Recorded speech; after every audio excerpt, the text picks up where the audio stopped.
On the playground of Jiangxing No. 1 High School, a teacher standing off to the side shouted toward the crowd below the stage. Next, Sumu. Sumu stepped onto the platform and pressed his palm against the job transfer steel. Instantly, a surge of emerald light burst forth from the monument.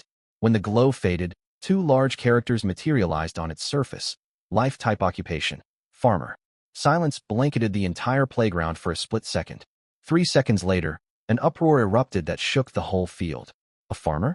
Sumu, top scorer in cultural studies for 3 years, awakened a farmer class? Is this real? Later we'll head out to hunt monsters, while our genius, Su, stays back growing rice, haha. What genius? From now on he's just a useless nobody, doomed to till soil. Sumu stood at the front of the stage, dumbfounded as a god-tier farm manual suddenly materialized floating before his eyes. Down in the crowd, Linya shot a glance at Sumu, who remained transfixed by the steel, then pressed her lips together tightly. Sumu, I think our earlier plan to team up is inappropriate. Let's call it off. Sumu tore his gaze away from the manual's clauses and locked eyes with Linya below. This girl had fawned all over him before his awakening, eager to partner up once he unlocked his class. But now, I've awakened in a rank ice mage, while you're nothing more than a farmer. Linya paused, struggling to keep her tone calm, yet undisguised longing leaked through every word. I'll get into Jiangxing Academy through the college aptitude exam. We were never meant to be together. Linya, don't waste words on this loser. Stick with me instead, and I'll power level you up later. Zhao Mingze, an A-rank berserker, strode over, slinging an arm around Linya's shoulder while winking mockingly at Sumu on stage. Oh, and I own a spiritual farm plot on the city outskirts. If you really end up with no prospects, you can come work for me. I'll pay 10% above market rate, my treat. No need to thank me. We're classmates after all, ha. Sumu watched the pair feed off each other's snide remarks. This had laid Linya's true character bare for him to see. Calling off the team was for the best. Sumu, I know reality is cruel, but as for our team, null and void. Sumu cut her off sharply. He raised his wristband and tapped it, dissolving their original party formation on the spot. System prompt. Your party with Sumu has been disbanded. Linya froze. She'd imagined Sumu would beg, fly into a rage, even break down crying. She never expected him to let go so cleanly. Focus on farming from now on. At the very least, you won't starve to death. With that cold remark, Linya turned and walked away alongside Zhao Mingze. Detected attribute-bearing entity. Usable as high-grade fertilizer. Sumu stared at her retreating figure, a thought swirling through his mind. What grade of crops could he grow if he used an A-rank ice mage as fertilizer? Shame he couldn't beat her right now. Otherwise he'd love to bury her in the soil and test it out. Sumu descended the job transfer stage, tuning out the surrounding jeers, and left the school alone without a backward glance. Mom, Dad, I'm home. Sumu walked into the living room. Everything went smoothly today, same as always. Hey, your dad's told you 100 times, stop wearing that stern, tight-lipped face all the time. Crack a smile, or you'll get wrinkles when you're old. Look at Mom, how bright her smile is. He paused, picking up a framed photograph. In the center, his father stood rigid-faced behind mother and child, while his mom grinned widely, holding tiny Sumu snug in her arms. Sumu wiped the frame clean with his sleeve, set it back on the shelf lined with military medals, then slowly headed to his bedroom. Sitting cross-legged on his bed with eyes shut, he whispered inwardly. System, open the god-tier farm. Sumu's consciousness sank deeper and deeper. When he opened his eyes again, he stood within a vast gray void. Beneath his feet lay a single square meter of fertile black soil. A mechanical synthesized voice echoed out. Farm log activated current farm level. LV.10 own land. Black soil 1 square m. Your first seed has been left behind by the previous farm master. Please claim it. Claim. A pitch-black seed materialized out of thin air in Sumu's palm. He stared down at the faintly warm seed resting in his hand. Obtained. Unknown mutated seed ×1. It looked unremarkable at first glance. Whatever, he'd test it first. Sumu pulled out the exclusive tool granted upon job transfer, a wooden-handled iron hoe. Aiming at the black soil underfoot, he activated his farmer class exclusive skill. Loosen soil. He swung the hoe and churned the earth. Loosen soil LV.1. Boosts soil tilling efficiency and revitalizes soil vitality hidden effect. When cast on enemy targets, instantly erodes 10 physical defense/wall durability. As Sumu worked the ground, the compact dirt gradually turned soft and loose. He knelt down and carefully planted the seed beneath the surface. Prompt. Soil nutrients insufficient. Add fertilizer as soon as possible. Valid fertilizer types: monster carcasses, souls, equipment, crafting materials, etc. Sumu withdrew his consciousness from the farm space and began rummaging through the house. Though his parents had served in the military, all their high-tier gear had been lost inside Secret Realm dungeons. All they left him was 300,000 military bereavement compensation. He pushed open the kitchen door and stepped inside. After scanning the room, his gaze locked onto a steel kitchen knife hanging on the wall. Sumu gripped the blade, channeled his consciousness back into the farm space, and drove the knife into the dirt beside the seed.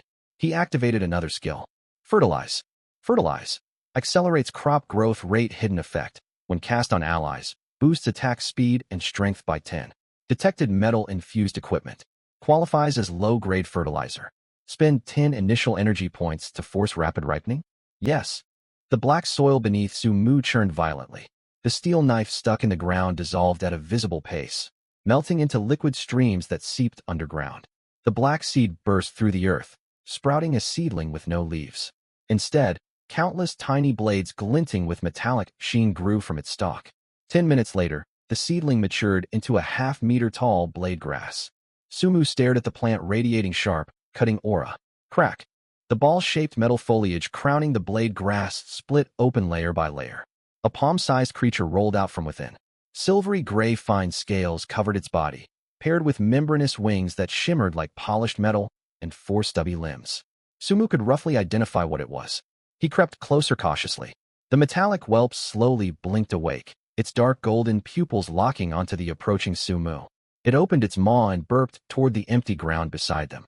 Several tiny blade-chi streaks shot from its jaws, carving 10-centimeter deep gouges across the black soil. Sumu halted in front of it and tapped to open its status panel. Mutated Battle Pet, Blade Drake Status, Juvenile Rank, Mythic Level, LV.1. The moment the word Mythic registered, Sumu froze, then kept reading. Constitution, 500 Strength, 500. Freshly transferred warriors only started with a base stat of 100. Agility, 450 Spirit, 300. Sumu stared at the numbers, calculating silently. A newly awakened rank mage like Linya only held around 80 base spirit. This little one he'd just grown had stats high enough to slay her 3 times over with a single swipe of its claw. Skill 1, Steel Body Passive. Immune to all physical damage below silver rank. Reduce incoming magical damage by 50. Skill 2, Dragon Breath. Emit high-pressure blade chi, dealing armor ignoring slashing damage to all targets within a 10-meter forward radius. Skill 3, Unlocked, requires devouring high-grade metal or metal affinity monster corpses. After finishing reading the whelp's stats, Sumu stroked its head. The young drake nuzzled his palm affectionately, letting out low rumbling purrs. The farmer class is absolutely overpowered. A thought suddenly crossed Sumu's mind, and he rubbed the drake's head again. Are you hungry? The whelp nodded in a distinctly human manner, its dark golden eyes fixed unblinkingly on Sumu. Prompt. Blade Drake is in growth phase and requires massive amounts of sustenance. Recommended diet: refined iron ore or embedded equipment, metal element monster cores. Sumu stood and glanced at the gray mist surrounding the farm's borders. It eats, or huh? This little guy's a total gold sink. He needed to expand the farm's land as soon as possible. Just outside Jiangxing lay a beginner secret realm recommended for level 10 adventurers. It swarmed primarily with gargoyles and black iron dwarfs, perfect food for his drake. Sumu patted the whelp's head. Little guy, how about I name you Dao Zai? The drake wagged its tiny tail, seemingly delighted with the moniker. Sumu called out its new name, and the creature hopped around, letting out yelps in response. After playing for a while, Sumu fashioned a small nest for it before exiting the farm space. Once his consciousness returned to his body, he changed into sturdy work overalls, slipped a straw hat over his head, and grabbed his exclusive wooden-handled hoe. He pushed open the door and stepped outside. He failed to notice a wisp of gray light flicker across the rooftop of a distant residential apartment block. The sunlight downstairs was glaringly bright. Sumu pulled the brim of his hat low over his eyes, hoisted the hoe over one shoulder, and headed toward the city outskirts. At the entrance to the beginner secret realm, numerous newly awakened students clustered in groups, forming parties. Zhao Mingze lounged on a cool lounge chair clad in brand new bronze armor. A young man stood beside the chair, while one of his underlings shouted recruitment lines at the crowd. Level 10 dungeon, abandoned mine opening for leveling. Need support and healers. Two A-rank geniuses plus a top-tier leader leading the run. Only competent recruits need apply. Linya stood nearby, clutching an ice-blue staff that radiated obvious high-value craftsmanship. Sumu carried his hoe straight past their group. Zhao Mingzi spotted him instantly. Well, if it isn't Scholar Su. What wind blows our farmer friend all the way out here? Zhao Mingzi rose from the lounge chair, his metal armor clinking with every movement. Where are you off to with that hoe? There's not a single plot of land for you to farm out in these wilds. If some low-level monster snatches you up, Jiangxing will lose its only farming genius. Linya shot Sumu a dismissive glance. Don't act out of spite just because you lack talent. You don't have an ounce of combat power. No one will even know if you die out here. Sumu stopped walking and stared at the bronze armor covering Zhao Mingzi's frame. That set of gear looked decent. He wondered how much nourishment it would supply his little Drake. He pushed the thought aside. He had more important business to attend to, and tightened his grip on the hoe. Move aside. Zhao Mingzi let out a mocking snort and reached out to shove him. Got a temper all of a sudden? Want me to teach you how to speak properly? Before Zhao Mingzi's hand could make contact, Sumu swung his hoe lightly against the ground. Loosened soil. The earth beneath Zhao Mingzi churned violently, throwing him off balance. He crashed flat on his rear with a loud thud.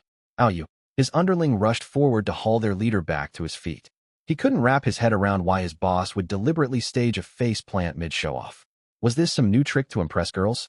Sumu slung the hoe back over his shoulder, not sparing Zhao Mingzi a single glance. Muttering, terrible soil quality, he marched toward the secret realm without looking back. Zhao Mingzi summoned the young man who'd stood beside him earlier. Brother Zhang, this kid's weird. Once we head inside the dungeon, can you step in and teach him a lesson for me? The young man frowned. Your father hired me to keep you alive, not act as your personal thug. Zhao Mingzi's face turned ugly, yet he swallowed the retort burning on his tongue. He'd need this man's protection if they ran into danger deep in the mine. The secret realm entrance took the form of an abandoned mine tunnel, fitting its namesake perfectly. Sumu paid the entry fee and stepped through the shimmering violet energy barrier. Torches lined the mine walls, casting dim light through the tunnels, enough to make out the rocky terrain. Sumu tread across the uneven stone ground. Before he walked far, heavy footsteps echoed from the shadows ahead. Clang, clang. Two monsters less than 1.5 meters tall stepped out from the dark, clad in crude cast iron plate armor. A notification popped up on Sumu's smart wristband. Black Iron Dwarf level, LV.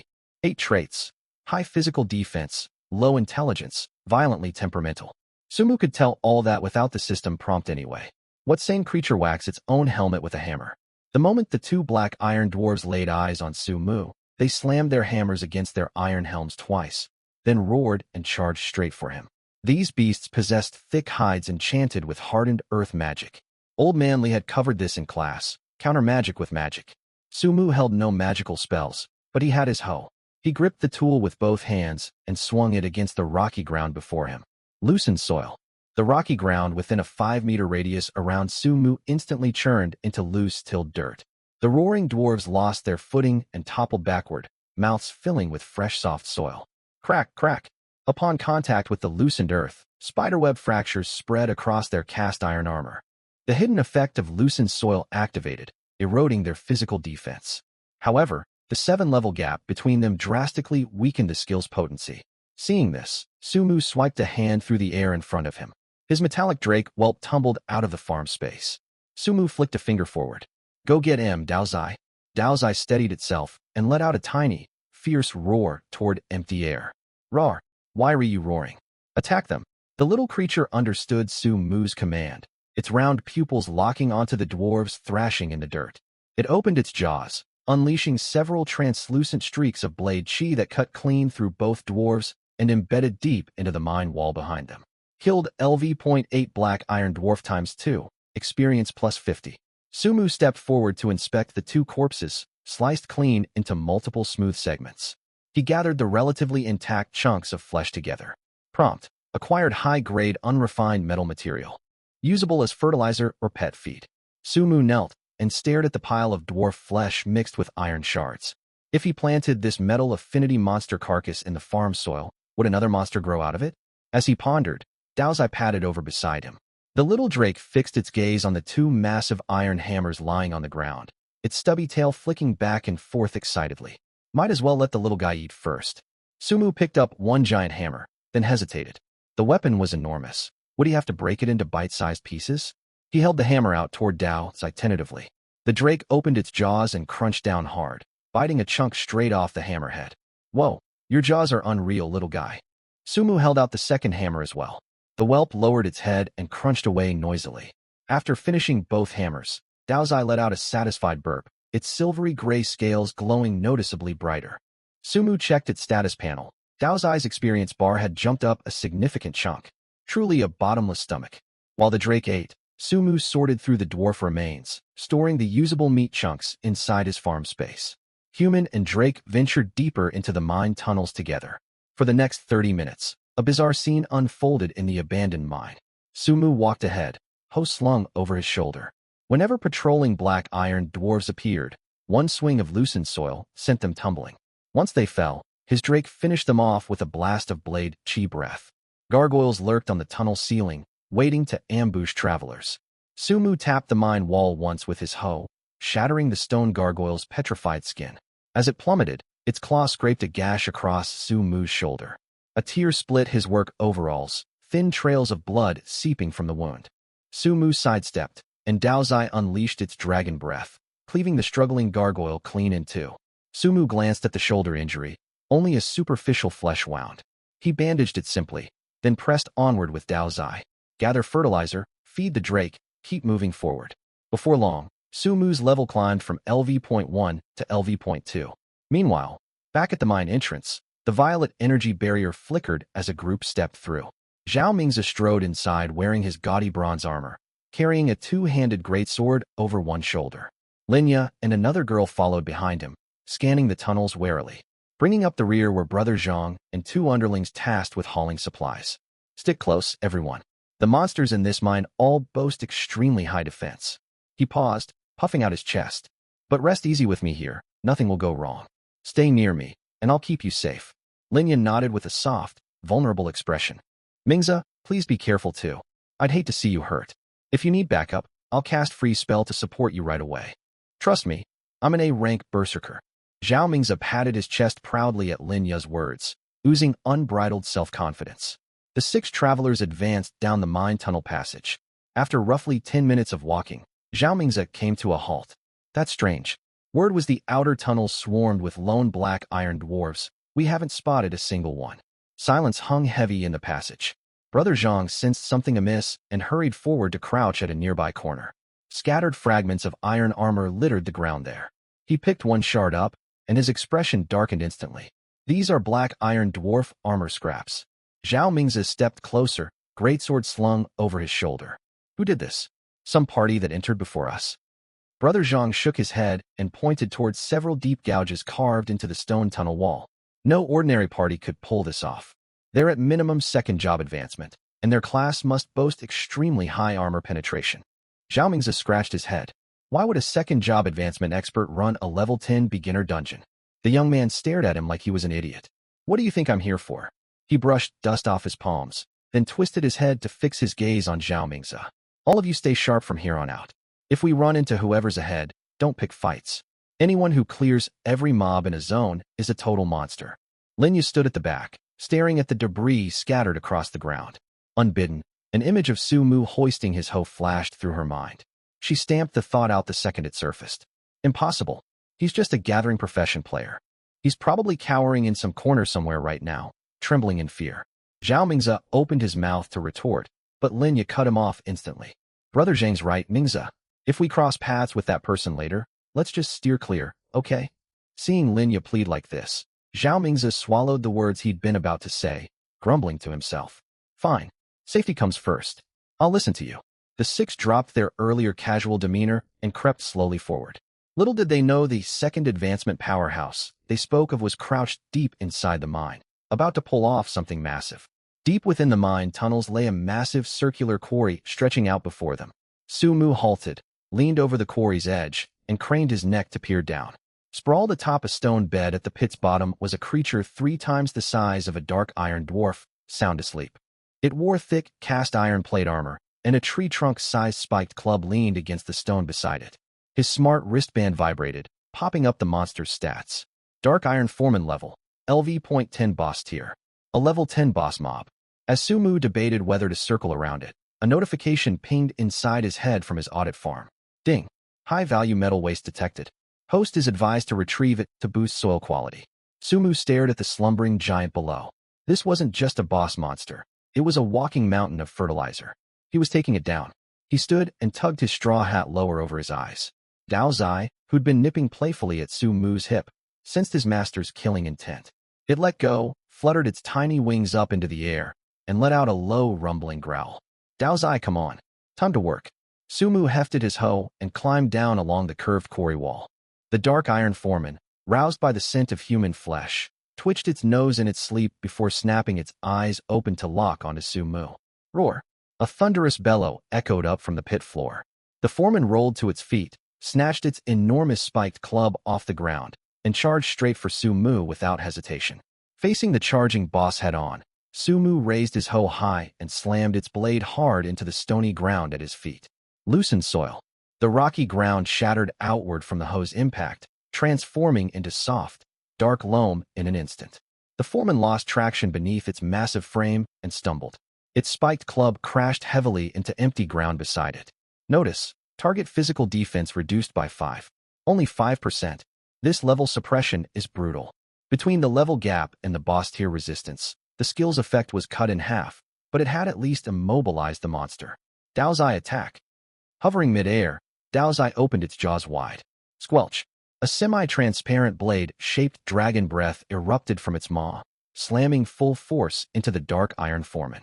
Dark red blood splattered everywhere, yet Sumu clearly saw a faint black glow flare across the creature's cast iron armor the moment the breath made contact. Damn it, magic enchantment armor. Racked with pain, the foreman unleashed an even more ferocious roar. It wrenched its legs free of the soft dirt and swung its club wildly at Dao Zai overhead. Every swing missed, slamming into the quarry bedrock and sending clouds of stone dust billowing through the pit. Above at the quarry edge, Zhao Mingze and his group followed the rumbling sounds winding through the tunnels until they reached the rim. The noise is definitely coming from down there, Zhao Mingze whispered, carefully poking his head over to look down. Thick smoke and dust swirled at the pit bottom, obscuring most of his view, but he could faintly make out a figure wielding a long-handled tool standing amid the flying grit. Zhao Mingze spun around to the others behind him, eyes blazing with excitement. Holy hell, look! We actually found that solo dungeon monster everyone's talking about. Lin Ya's eyes went wide as she gazed at the blurry silhouette below, her heart fluttering. He looked so cool. Mingze, that weapon he's holding is so long. Isn't that the advanced battle scythe our berserkers use? Zhao Mingze nodded rapidly. Absolutely. Look at how he holds his ground, totally calm under pressure. He's definitely a fellow berserker. Then he huffed, changing his tone. Though he's still not as good as me. Once I hit second advancement, one swing of my blade would make that big brute kneel and beg for mercy. His lackeys immediately scrambled to shower their boss with praise. Beside them, the young man surnamed Zhang stared hard at the indistinct figure down below. For some odd reason, that long-handled weapon looked strangely familiar. A hoe. He brushed the thought off instantly. No sane player would farm mobs with a hoe when they had proper weapons. That would be pure idiocy. Down in the pit, the battle had reached a fever pitch. Unable to land a single solid hit, the dark iron foreman let out a deafening roar, its body glowing bright red all over. Enraged mode activated. Its frame bulked up by half, and its club swings doubled in speed. Roar. The foreman leaped high, gripping its club with both hands as it adjusted its trajectory mid-air to smash straight down onto Sumu. Sumu watched the giant club bearing down, sweat soaking through his trousers. He dove sideways, hacking the ground furiously with his hoe over and over. Loosen soil, loosen soil, loosen soil. 3 rapid strikes turned all rock within a 10-meter radius, even the layered bedrock beneath, into soft, yielding mud. The dark iron foreman crashed straight into the sea of muck. Splat! Half its massive body sank into the mud, leaving only its head and arms flailing wildly above the surface. It strained to pull itself free, yet the soft mire offered no purchase anywhere. Seizing the opening, Dao Zai dove from the sky, its amber eyes blazing with bloodlust. It darted straight for the monster's head and slashed hard with its razor-sharp claws. Crunch! The thick iron helmet tore clean off along with a chunk of scalp, exposing 3 bone-deep gashes. Before the foreman could scream, Dao Zai hovered inches from its face, clamped its front limbs around the monster's skull, and blasted a point-blank dragon breath straight down its throat. Pale white blade light burst from the foreman's 7 orifices. Its colossal frame convulsed violently once, then went limp in the mud pit. Kill. LV.10 Dark Iron Foreman Boss Tier, EXP plus 500. A level-up glow washed over Sumu, jumping him straight from LV.2 to LV.3. Dao's eye also shimmered with a level-up aura, its body growing from palm size to twice that length. It now resembled a half-grown pup, its silvery gray scales glinting far brighter than before. Great work. Sumu stroked Dao's eye as it flew back to him, then stepped forward. With a thought, the giant boss corpse and a silver glowing treasure chest vanished into his farm space. Perfect fertilizer. He wasn't wasting a single scrap. As Sumu bent to sort the loot, Dao's eye whipped its head around, locking its gaze firmly on Zhao Ming's hiding spot at the quarry edge. It had caught the scent of other humans besides Sumu. Screech. Dao's eye loosed 2 blasts of dragon breath, firing them straight up into the shadows overhead. At the quarry rim, Zhao Mingze was still bragging to Linya. This is the power of the Berserker class. Sounds like the fight's wrapping up. I'll take another look. He leaned forward to peek out just as the 2 semi-transparent dragon breaths sliced through the air, hurtling directly toward his face. Zhao Mingze froze, his mind going blank. His legs gave out, and he collapsed onto the stone ground. Watch out. Young Zhang grabbed Zhao Mingze by the collar and yanked him hard backward. Swish, swish. The blade breath sliced off Zhao Mingze's bangs and cleaved the rock ledge above him clean in two. Zhao Mingze lay sprawled on the ground, eyes unfocused, gasping for air. Warmth spread down his legs, and liquid dripped steadily through the gaps in his bronze armor. Linya stumbled backward instinctively, only stopping when her back hit the rock wall behind her. Stay quiet. Zhang clamped a hand over Zhao Mingze's mouth. That player just warned you off. Down below, rubble and dust drifted down from above. Sumu paid no mind to whoever the unlucky spectators were. Taking cover amid the haze, he ducked into a hidden tunnel branching off the pit floor. As he ventured deeper exploring the passage, a farm notification chimed in his mind. Farm upgrade requirements met. Available upgrade tier, LV.2. Sumu paused and selected the upgrade instantly. The gray fog shrouding his farm space expanded outward by 1 square meter, revealing a patch of dark fertile soil of the same size. Upgrade successful. New construction blueprints unlocked. Before Sumu could read the blueprint names, another alert echoed through the farm. Fertilizer infused with Abyss Lord aura detected. Seed mutation triggered. Sumu blinked in confusion. Abyss aura? How would a boss from a beginner dungeon carry that? Before he could puzzle it out, a deep crimson sprout burst from the farm's dark soil at lightning speed, budding into a blood-red flower bloom. Sumu tightened his grip on his hoe. This fertilizer was far more potent than he'd expected. At the same time, the flower fully unfurled, and an alluring voice drifted out from its petals. It feels wonderful to be alive once more. Show me which loyal follower brought me back from the dead. The crimson flower bloomed wide, thick clouds of black-red mist billowing rapidly across the farm space. Sumu raised his hoe, tensed for battle as he stared into the fog. A palm-sized tiny demon fluttered out, with miniature bat wings sprouting from its back. Ha! At long last, I walk the mortal realm again. 2 curved little horns jutted from its head, and it wore a form-fitting dark red leather outfit. It planted its tiny hands on its hips and cackled toward the sky. Its laughter faded quickly, however. It sniffed the air, its heart-tipped tail flicking irritably behind it. Huh? What's this? There isn't a trace of demonic energy anywhere around here. It twisted its head to stare at Sumu beneath the straw hat. A human. Lilith sized Sumu up and down, licking her lips. Oh ho, so this insignificant ant resurrected the great Queen Lilith. Then I shall reward you by making you my first blood meal after my rebirth. With that, she blurred into a red streak, baring her fangs as she lunged straight for Sumu. Sumu stared at her utterly dumbfounded. How did I end up growing an edgy weirdo in my farm? He didn't even dodge. He lifted a hand, seized Lilith by the scruff of her neck, and held her suspended mid-air. Confusion washed over Lilith instead. She flapped her tiny bat wings frantically, kicking her stubby limbs as she threw a flurry of harmless weak punches at Sumu. Insolent worm, how dare you lay hands on my noble royal form? I'll flay your skin and tear out your tendons and— Her rant cut short as a crushing soul-level pressure slammed into her mind. A binding contract materialized before her eyes. Crop contract name, Abyss Queen Lilith mutated crop level, LV.1 status, seedling stage. The second Lilith saw the contract, her world crumbled.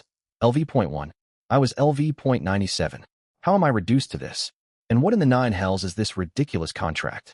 Furious, she stiffened her heart-shaped tail and jabbed its sharp tip towards Sumu's wrist. Sumu reacted instantly, pinching the very end of her tail between his fingers. Ouch, that stings. He held her dangling by the tail, raised a knuckle, and flicked her hard square between the horns. Snap! A crisp flick landed dead center on her forehead. Ow!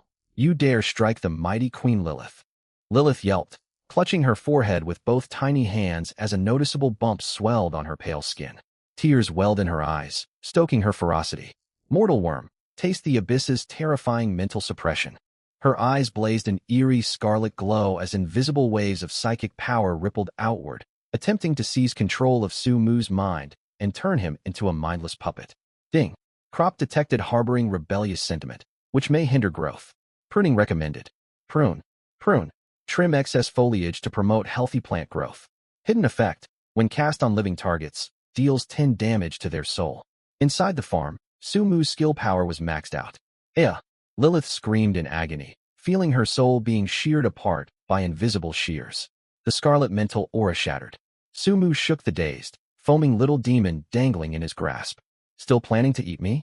Tears streamed down Lilith's cheeks, her attitude doing a complete 180. No, never. I am your most loyal crop, loyal follower. She'd fully accepted her tragic fate as a mere LV.1 crop. Sumu nodded in satisfaction and let her go. Remember that. If you pull that edgy crap again, you know what's coming. Tiny Lilith nodded frantically. Before Sumu could say more, a shrill scream echoed from outside the farm space into his ears. Brother Zhang, help. Save me. Sumu recognized the voice instantly, Zhao Mingze. He had no desire to get tangled up in whatever mess was unfolding outside, but a farm alert popped up unbidden. High-grade fertilizer detected. Retrieval recommended to drastically boost soil fertility. Top-tier demonic fertilizer? Sumu glanced up at Lilith floating beside him. Lilith, who'd been sneakily throwing weak punches at Sumu behind his back, froze when he turned to look. She hastily stuffed her hands behind her back and stared up at the sky with feigned nonchalance. Wow, what a lovely blue sky. Sumu glanced up at the heavy gray storm clouds overhead, then back at Lilith standing there with her hands behind her back. Not only is she an edgy weirdo, is she also dim-witted? Lilith felt insulted by his stare and dropped the act entirely. There's an abyss monster out there, and I'm only LV.1. My royal demon blood makes me prime nourishment for low-tier fiends. We can't fight it, we should run. Sumu ignored her tangent, latching onto her key phrase instead.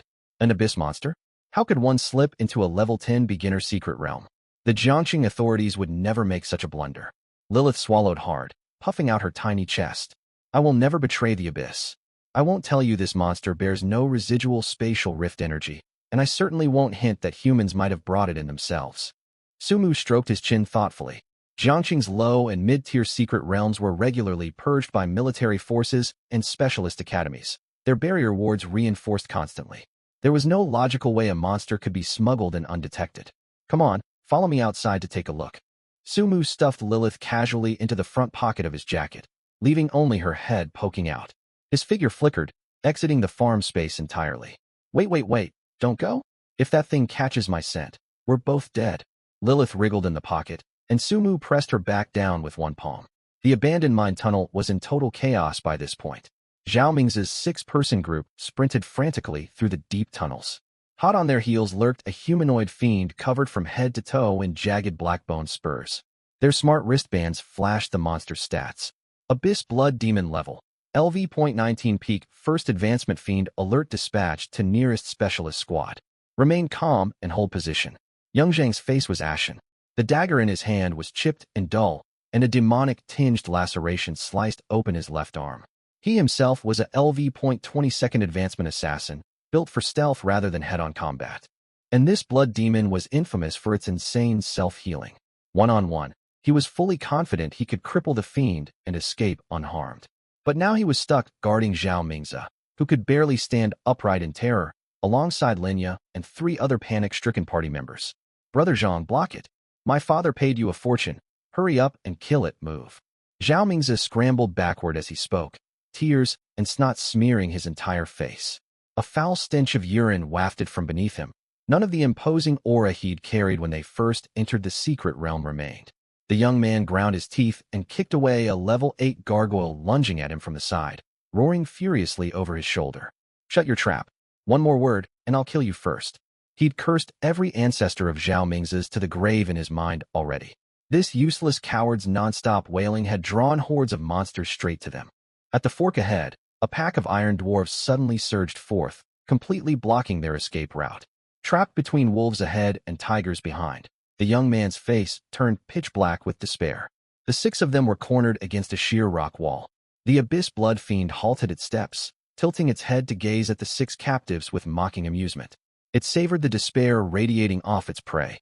Linya collapsed onto the ground, clamping both hands over her mouth, shaking like a sieve. Her priceless staff had long since vanished without a trace.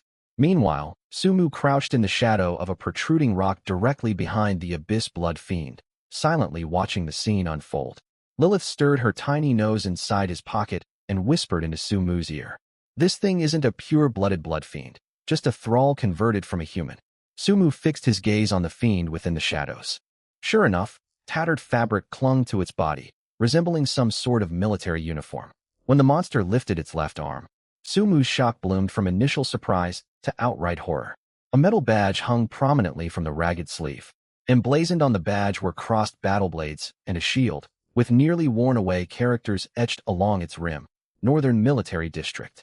12th Legion. This was the legion where his parents had served before their deaths. Why had an abyss monster appeared in Jiangqing's beginner secret realm? Why wore it the uniform of the 12th Legion? Every detail reeked of far too much coincidence. A thick fog of uncertainty shrouded every memory Sumu held of the past. The blood thrall let out a shrill howl, pushed off its hind legs, and pounced at the young man surnamed Zhang at the front of the group. The youth raised his dagger, ready for a final, desperate stand. Mid-leap, the thrall froze in the air. Upon landing, it twisted its head and sniffed the tunnel behind it. Abandoning Zhao Ming's group entirely, it spun and charged down the rear passage. Damned human, you dared use this king as bait. Curse you. Curse you to oblivion. Inside the dim, narrow tunnel, Lilith's miniature bat wings flapped so fast they blurred. She shrieked curses as she flew onward. Footsteps thundered closer in the tunnel behind them. The abyss blood thrall rampaged through the passage, sending loose stones rattling down the rock walls. The pure demon lord aura emanating from Lilith ahead drove it into a maddened frenzy, as if poisoned. At the T-shaped junction ahead, Sumu squeezed his eyes shut, white-knuckling his hoe, his back pressed flush against the frigid stone wall, muttering non-stop under his breath. Knife Boy lay hidden in the shadows on the opposite side, claws dug deep into the bedrock, low rumbling growls vibrating in his throat. It's coming. Sumu snapped his eyes open. The fiend's roar echoed nearer by the second, and he tightened his grip on the hoe. Help! We're gonna get eaten. Lilith veered sharply around the bend, darting straight into the breast pocket of Sumu's jacket. Her tiny hands clutched the pocket's edge tightly, only her eyes peeking out toward the corner. Roar! The next instant, the blood thrall burst around the bend. Sumu brought his hoe crashing down without hesitation. Loosen soil.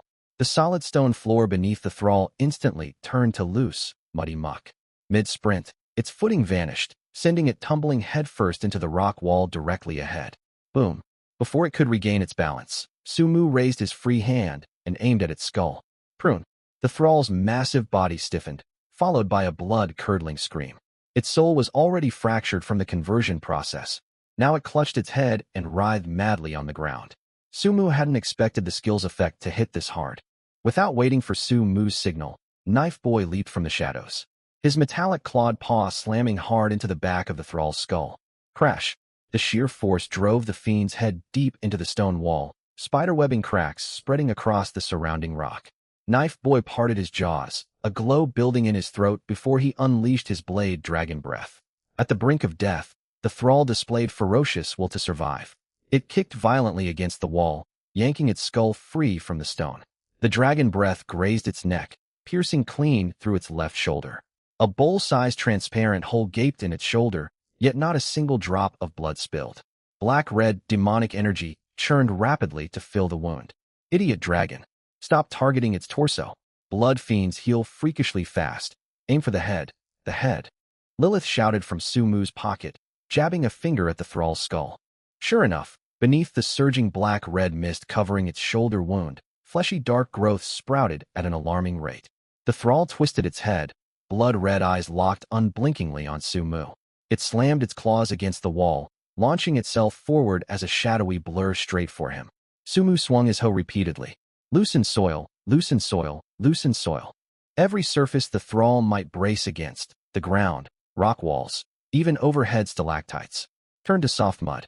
Its speed inevitably faltered without solid footing, yet brute strength carried it onward through Knife Boy's dragon breath, tackling Sumu to the ground.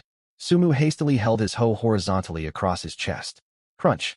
The thrall's massive jaws clamped down hard on the wooden hoe handle.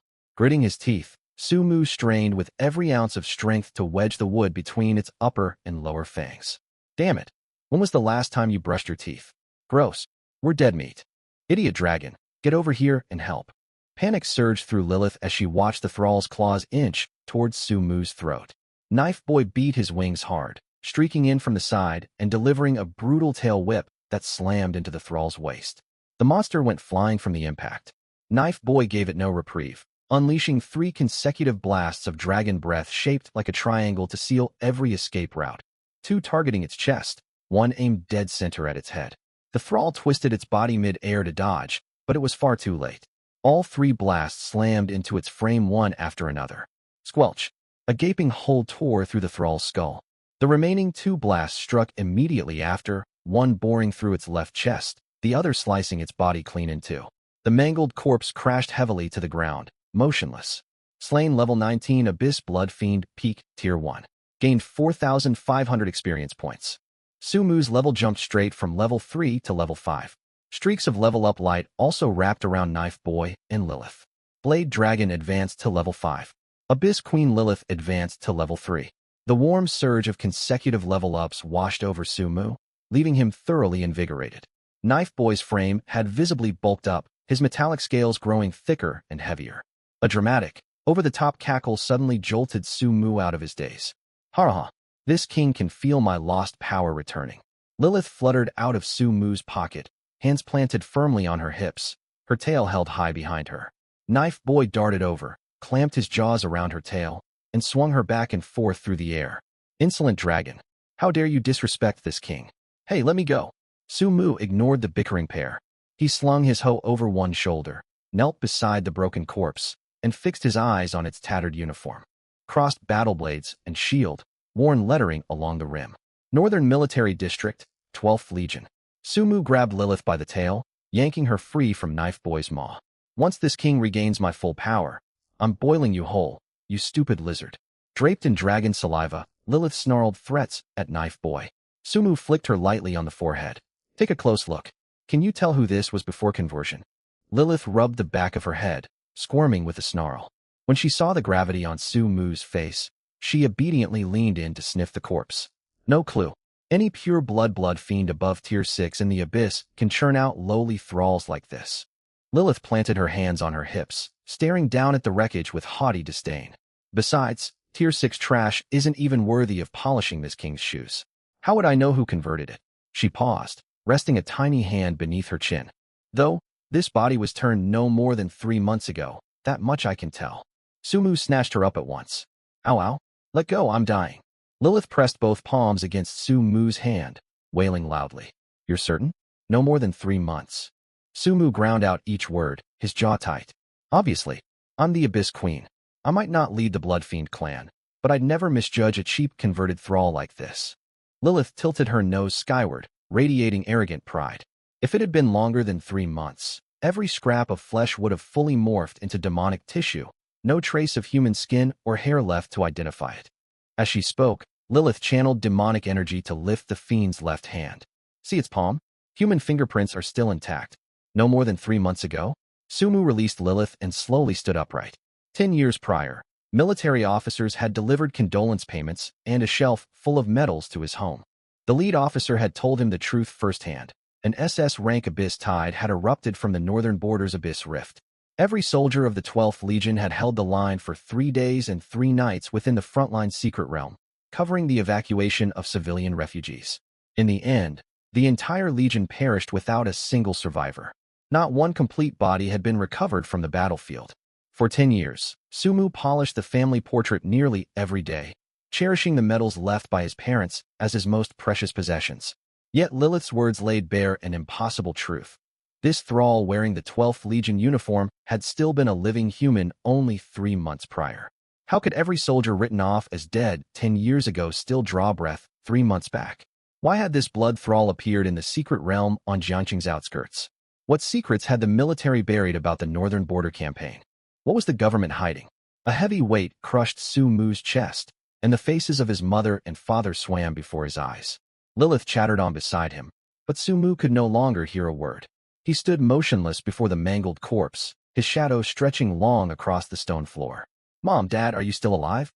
Su Mu remained frozen, lost in thought beside the corpse. The thrall's broken remains suddenly twitched once. A single drop of black-red blood drifted slowly out from the hole in its chest. Su Mu's gaze locked onto the droplet. High-grade blood detected. Recommended use as premium fertilizer. The farm system's alert had barely finished sounding when a dark blur streaked past Su Mu before he could reach out. Lilith opened her tiny mouth and sucked hard, swallowing the blood droplet in one greedy slurp. "What did you do? Spit that out right now." Su Mu lunged forward, seized Lilith by the scruff of her neck, lifted her upside down into the air, and shook her violently. "Spit it up. That was fertilizer from my farm. Hurry and spit it out." "Burp, stop shaking. It's already down. Can't get it back up." Lilith's eyes rolled back in her head from the jostling. She flailed her small hands against Su Mu's fingers and let out a tiny demonic burp thick with mist. Su Mu's teeth ached with frustration. He'd only glanced away for a split second, and his valuable fertilizer had been stolen. He half wanted to bury this wasteful little fiend right back in the dirt. This was high-grade blood, and she'd gulped it down like a snack. He pried her jaws open and peered inside. Nothing remained. Only a wisp of faint, demonic mist curling from her throat. There's got to be some sort of change after swallowing something that rare, right? Lilith bit his finger angrily. "What do you take this king for? Digestion doesn't happen instantly." Burp. Another tiny burp escaped her, this time spewing a thin jet of dark crimson flame. Su Mu shook his bitten finger in irritation. All that precious fertilizer, and all he got was a tiny puff of fire? Disappointed, he stuffed Lilith back into his pocket. Within the farm dimension, the thick vine that had birthed Lilith bore a tiny, newly sprouted flower bud hidden beneath purple leaves, unnoticed until now.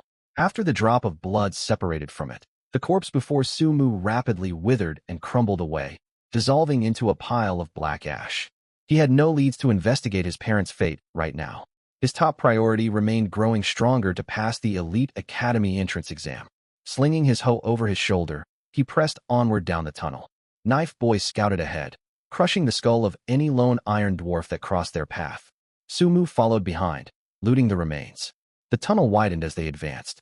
At its end lay a vertical mine shaft dropping deep underground. A four-arm, thick hemp rope was tied to the shaft's lip, dangling all the way down into the pitch-black depths. Su Mu tugged the rope to test its sturdiness, then slid rapidly downward. Mere meters from the bottom, a sharp, whistling cut through the darkness.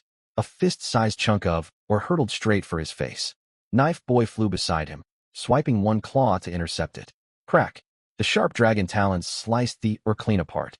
Su Mu realized hovering mid-descent made him an easy target. Glancing down, only 4 or 5 meters left to the ground. He steeled his resolve and let go of the rope, dropping the rest of the way. He rolled forward upon landing. But before he could stand, over a dozen iron dwarves leaped out from every shadow surrounding him. They brandished mining pickaxes, letting out guttural and human grunts. Su Mu pulled Lilith out of his pocket and hurled her toward the dwarves. Spinning mid-air, Lilith squawked. "Su Mu, you damned." Her complaint died unfinished when an iron dwarf swatted her away like a buzzing fly. Su Mu swept the scene with a glance. That's all they've got. He couldn't help thinking Lilith's combat strength might even be weaker than his own. Knife Boy dove from above, unleashing a stream of dragon breath that sliced 3 or 4 dwarves clean in half at the waist. The remaining dwarves charged Su Mu as a mob. He raised his hoe to counterattack, only to catch a glimpse of dark crimson mist billowing off Lilith from the corner of his eye. The mist coiled like a living entity, snaking toward the 5 dwarves nearest her. The instant the fog touched their skin, the dwarves' bodies shriveled at a visible rate. Su Mu turned to stare at Lilith. This little fiend had been feigning weakness this entire time. Lilith brushed ash off her leather tunic, planted both hands on her hips, and held her demonic tail high in triumph. Her expression screamed, "See how powerful this king is now." If she could read Su Mu's inner thoughts at that moment, She would have flown out that night and smothered him with a pillow. Start at level 1 against a level 19 boss. Did she expect him to slide under its jaws and choke it to death? Before the surviving dwarves could react, Knife Boy landed in their midst, slashing left and right with razor-sharp claws. Thud, thud, thud. A series of dull impacts later, mangled dwarf corpses littered the stone floor. Sumu stored every corpse into his farm space to be converted into fertilizer for his fields. He then lifted his head to survey his surroundings. This was an excavated mine pit, rock walls scarred all over with mining marks. A dozen large woven backpacks lay scattered in one corner. Sumu walked over and unlatched one, eyes lighting up instantly. The sacks were stuffed full of raw iron or mined by the iron dwarves, mixed with several chunks of magical alloy. This solved a huge problem for Sumu. Knife Boy's body kept growing larger, and this stockpile would sustain him all the way through the National College Entrance Tournament. Sumu grabbed 2 chunks of ore from a sack and tossed them to Knife Boy. The dragon caught them mid-leap, crunching them happily and rumbling with contentment. Sumu rubbed his hands together and dumped every sack of ore wholesale into his farm storage. As his hand touched the 7th backpack, a system alert popped up unprompted. High-value fertilizer detected. Sumu froze mid-motion, flipped the sack upside down on the stone ground. A clattering cascade of gray raw iron ore spilled across the floor. He knelt and sifted through the pile of stone chunks. After rummaging for a long while, his fingertips brushed against a faint warmth. Following the heat signature, he pulled a strange smooth stone free from beneath the ore pile. It resembled a river pebble found in a park, but its surface was lined with streaky veins, emanating a gentle warmth to the touch. Unknown stone egg, mutated or imbued with unique life force. Usable as high-tier farm fertilizer.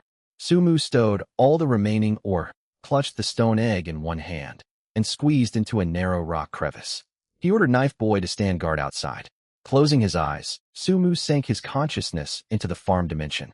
The moment he entered, the farm manual floated up and flipped open automatically.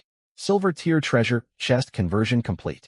Sumu glanced toward the spot where the silver treasure chest had once stood. The chest was now utterly transformed.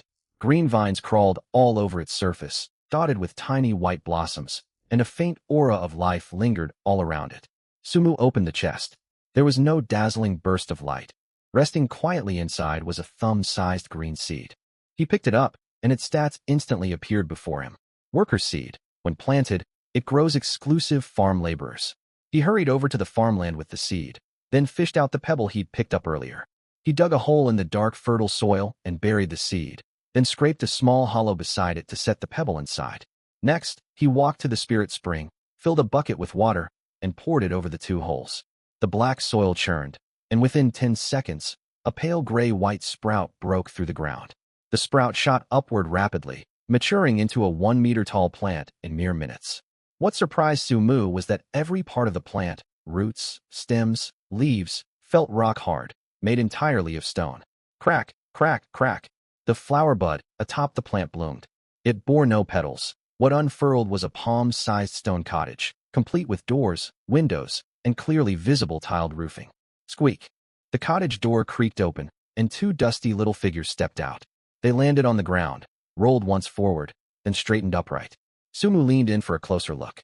These tiny beings were crafted entirely from stone. Only, they were ridiculously miniature. Staring at the 2 stone golems that together were smaller than his palm, Sumu fell into a daze. They tilted their heads back, raised their stone hands toward him, and clattered like knocking rocks. Stone. Stone. Sumu stared at the odd little creatures in astonishment as a farm notification popped up. Stone golem type. Mason farm hand traits. Perfect partners for farm construction. Tireless and incredibly efficient workers. Single requirement, quality rations. Diet, all varieties of stone. Sumu looked down at the tiny figures still chattering stone nonstop. Just the 2 of you. He stretched out a finger and tapped one golem's stony head. The golem tilted its head, wrapped its stone arms around his finger, and sank its teeth right into it. Hiss. Sumu yanked his finger back. A pale white indent marked his skin. Those stone jaws packed quite a bite. Tiny little things barely bigger than my palm. And you're supposed to be master builders? He muttered. He reached to pick the 2 golems up for a closer inspection, when urgent voices echoed from outside. Captain, Captain, there are footprints here. Survivors might be down below. A gruff shout drifted down from the mine shaft, accompanied by the sharp clink of metal latches. Sumu opened his eyes from his hiding spot in a rock crevice. Dao's eye, curled beside him, rumbled a low warning from its throat, claws dug firmly into the ground, ready to pounce at any second. Sumu focused his mind, laid a hand on Dao's eye's head, and recalled it into the farm dimension. Lilith poked her head out of his pocket, and he quickly pushed her back inside. Soon after came the scrape of pulleys and ropes, sending clouds of dust tumbling down the shaft. A glowing pale white light strip dropped from above, illuminating most of the mine's bottom floor. Moments later, a man in a deep blue combat uniform rappelled rapidly to the ground. A silver 2-star badge hung from his utility belt. Once his feet touched dirt, he drew a flashlight from his waist and swept the beam across the surroundings. Sumu stepped out of the rock crevice and walked to the edge of the light, deliberately making a soft noise. The flashlight beam snapped onto him, shining straight into his face. The instant the light hit Sumu, the man lurched backward, hand flying to the dagger strapped at his lower back. Every muscle tensed. "Whoa, easy. I'm a civilian." "Holy hell." The man jumped at Sumu's voice. After a quick second glance, he saw only a young man wearing a straw hat and relaxed, slowly lowering his hand from his blade. "What are you doing trapped down here? And do you have any idea how terrifying it is when someone pops out behind you unannounced?" Sumu spread his hands helplessly, gesturing at his dust-covered form and feigning lingering fright. "I ran into a horde of monsters earlier. I panicked and stumbled right down the shaft." The man sized Sumu up and down, noting only a minor wound on his shoulder, no other serious injuries. "You're one lucky kid." A black iron dwarf riot broke out in this secret realm. Surviving it's nothing short of a miracle. Sumu caught the pause in the man's tone, realizing he was holding something back. "I'm Zhao Shua, Level 2 agent of the Special Operations Division. We're here to evacuate all survivors." He walked over to the rope and called to Sumu. "Come on, follow me. You'll need to register once we're topside." Sumu nodded and climbed the rope behind him. Rows of cold light lamps lined both sides of the tunnel. Groups of staff in matching dark blue uniforms hauled rubble and combed the area for survivors. "Kid, you look pretty young, sitting the National College entrance exam soon." Sumu glanced back at Zhao Shua. "Yeah, in a few days." Zhao Shua led him deeper into the tunnel. "Study hard. Aim for Jiangxing University here in the city when test day comes." The two chatted casually as they walked. "Shua, get over here and give us a hand." Zhao Shua called over his shoulder, then turned back to Sumu. "We've cleared out most of the rest of the tunnel. I'll drop you off here. Hope our paths cross again someday." He clapped Sumu on the shoulder and jogged off. Sumu rounded a bend and halted, melting into the shadowed wall. 5 people in identical blue uniforms knelt on the ground ahead, scanning ash with handheld detection devices. At their head stood a 40-something middle-aged man with a silver 3-star badge fastened to his waist. He prodded the black ash on the ground with a short blade. A young team member leaned close and lowered his voice. "Captain, another abyss spawn? This is the 3rd one this month. Headquarters claims these are random spatial rifts, but the frequency's way too high." The captain sheathed his blade, stood, and patted the junior's shoulder. "Priority 1 is locating survivors. Remember, our mission is rescuing trapped awakeners. File a full report on the abyss spawns once we return. What happens after that's out of our jurisdiction." He paused. "As for the dead abyss spawn, tell the registration desk above to keep an eye out for second-tier awakeners." Sumu pressed his back tight against the rock wall in the shadows, absorbing every word they exchanged. He'd originally planned to report the Blood Thralls and Northern Legion to the authorities, but now it was clear the government already knew about the abyss spawns and was deliberately covering it up. The conspiracy ran far deeper than Sumu had imagined. He ducked his head and hurried past the group. While the special operations agents clustered further ahead, he cut down a side passage, returning to the mine bottom where he'd slain the black iron foreman. Confirming no one was nearby, Sumu summoned the 2 palm-sized stone golems. The little creatures shrank into stone balls the moment they touched open air, rolling to huddle at his heels without moving an inch. Sumu pointed to piles of scattered ore and slag littering the mine floor. "Can you handle this?" At his command, the 2 golems poked their heads out. At the sight of all the ore and rubble, they darted forward at top speed. One knelt before the slag, sorting furiously with its small stone hands. Whole ore chunks were stacked neatly beside it, separated by size and mineral type, while worthless slag went straight into its mouth. Crunch, crunch. The second grabbed loose stone fragments from the ground and rubbed its palms together. Jagged rubble instantly reshaped into uniform square stone bricks.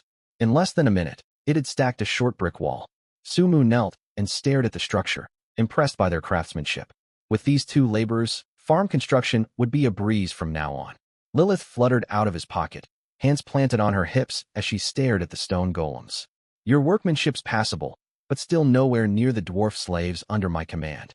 Sumu flicked her lightly on the forehead. Keep running your mouth, and you'll join them hauling rubble.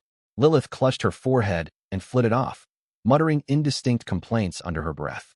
Ignoring her, Sumu recalled the stone golems and all sorted or back into the farm, then followed the tunnel toward the mine exit. He stepped through a purple translucent barrier, and fresh open air washed over him. The mine entrance was lined with heavy transport trucks marked with the official seal of Jiangxing City. A police cordon stretched around the area, and fully armed guards patrolled back and forth. Sumu tugged his straw hat lower, trying to stay inconspicuous. You there, student, come register. A man in blue uniform waved him over from a desk off to the side. Sumu had no choice but to walk over. The man wore a cap and twirled a pen rapidly between his fingers, leaving nothing but a blurred streak in the air. Name: Sumu. Age: 18. School: Jiangxing No. 1 High School. The man stopped spinning his pen and scribbled lines across a form. He lifted his gaze, pausing briefly on the wound on Sumu's shoulder before looking away. All right, your college exams are almost here. Stick to your school's training realm for leveling up. Don't wander outside the city limits lately. His tone was flat as he issued the warning. Sumu gave a casual nod and turned to leave. Lilith's voice echoed from his pocket. That man's a master swordsman. I've seen far weaker blade wielders among blade fiends. Sumu sent Lilith back into the farm and headed straight for home. After walking a dozen paces, he glanced over his shoulder. The registration agent was hunched over his desk, writing. He turned back and mentally tallied his gains. Both himself and Dao Zai had reached level 5. Lilith's combat power was inconsistent, but her missed ability packed devastating force. Plus the stone golems, farm infrastructure was no longer a worry. Sumu stretched lazily. Less than a week remained until the National Awakening tournament. He needed to rush to level 9 as fast as possible, then raise the farm's tier 2. Back at the registration desk, the agent watched Sumu's figure vanish down the road. He folded Sumu's form and stuffed it into his pocket. Glancing left and right, he strode toward a stand of trees beside the road. His body twisted and warped in the leafy shadows, vanishing entirely. 1 minute later, a youth with a lopsided cap stumbled back, clutching his stomach from a portable restroom stall. He flopped heavily into the desk chair, face pale. Ugh, what did I even eat today? This is the 8th trip to the toilet, medicine's doing nothing. He grabbed the pen on the desk and noticed the cap was left off, but the cramping in his gut distracted him before he could think much of it.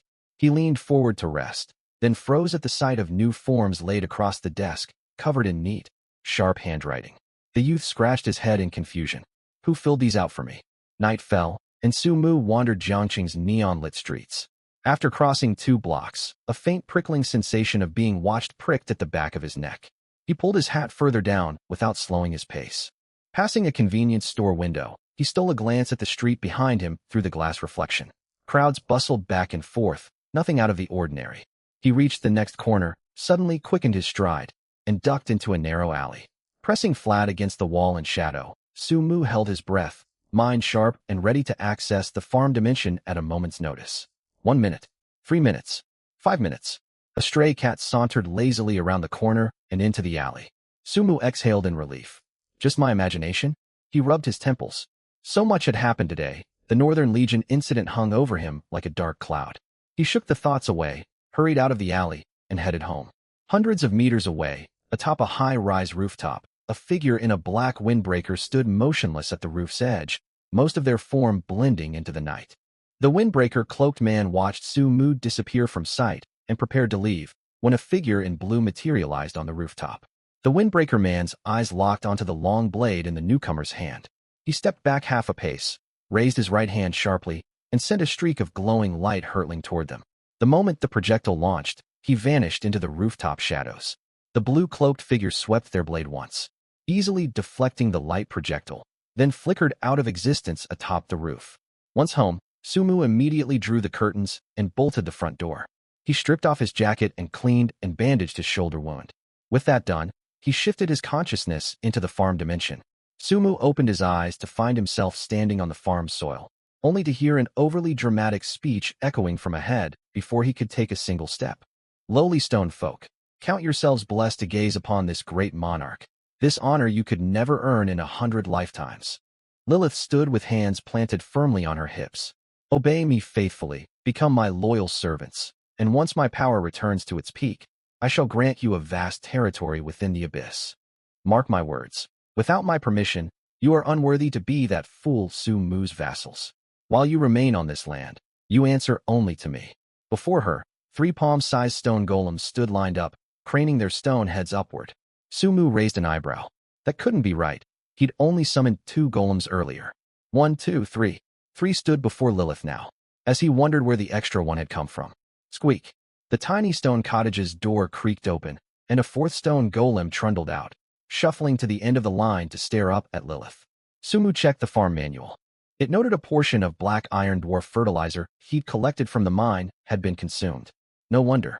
With enough nutrients, they could spawn more laborers on their own. Sumu stepped forward and tapped Lilith lightly on the back of her head. Mid-rant, Lilith waved an arm irritably without turning around. Stupid dragon, get lost. Can't you see I'm addressing my servants? Dao Zai, napping atop a pile of, or nearby, lifted its dragon head with a helpless rumble. Sumu showed her no mercy. He pinched the scruff of Lilith's neck and lifted her off the ground. How dare you, foolish dragon, lay hands on the grate. Lilith struggled and twisted her head, falling silent the second she saw Sumu. Haha, Sumu, you're finished with your errand. Haha. Without a word, Sumu flicked her hard between the eyes. I leave you alone for 5 minutes, and you start recruiting your own faction? Go sort out that pile of leftover slag over there. Clutching her stinging forehead, Lilith grumbled and flew toward the slag heap. Sumu shook his head at the delusional, drama-obsessed little devil, then turned to the 4 stone golems. Their work efficiency was unmatched. All ore he'd gathered was sorted and stacked neatly, and they'd even paved new farm paths. The lead golem scurried over to Sumu, holding a flat stone slab up with both hands. Sumu took the slab and examined it. Simple etched lines formed a blueprint for the empty outer farm grounds, marked with countless symbols he couldn't decipher. Drawing on his innate farmer's insight, he translated the markings instantly. Crop cultivation zone, storage zone, rest lodging zone. The largest central section bore 5 bold carved characters: Queen's Palace District. Sumu's mouth twitched. He shot a glance at Lilith dawdling half-heartedly by the slag pile in the distance. He grabbed a small trowel and scraped a huge X straight across the Queen's Palace District, marking on the slab. Lilith caught the movement out of the corner of her eye, winced, then resolutely turned back to her work, laboring away with renewed enthusiasm as if she'd seen nothing. Sumu summoned the farm manual. Now that the farm had advanced to Tier 2, new building blueprints had unlocked. At present, only Tier 2 cabin was available for construction. He materialized the cabin blueprint from the manual and handed it to the lead stone golem. The golem took the slab, then chattered stone, stone, as it discussed the plans with the other 3. The 4 tiny laborers set to work at once, hurrying to the storage zone to retrieve pre-carved stone bricks, and began laying a foundation following the blueprint. Sumu watched the stone golems laboring away and nodded in satisfaction. He wouldn't have to worry about the farm's construction from now on. After playing with Dao Zai for a while, Sumu pulled his consciousness back to reality. Lilith tossed down her shovel and flew out right after him. He drew back the curtains and lay flat on the bed. Ding!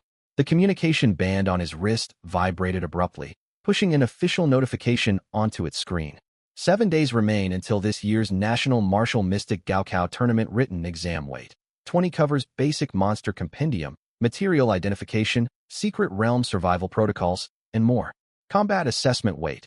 80 note. Special occupation examinees receive extra bonus points. Relevant candidates should prepare in advance.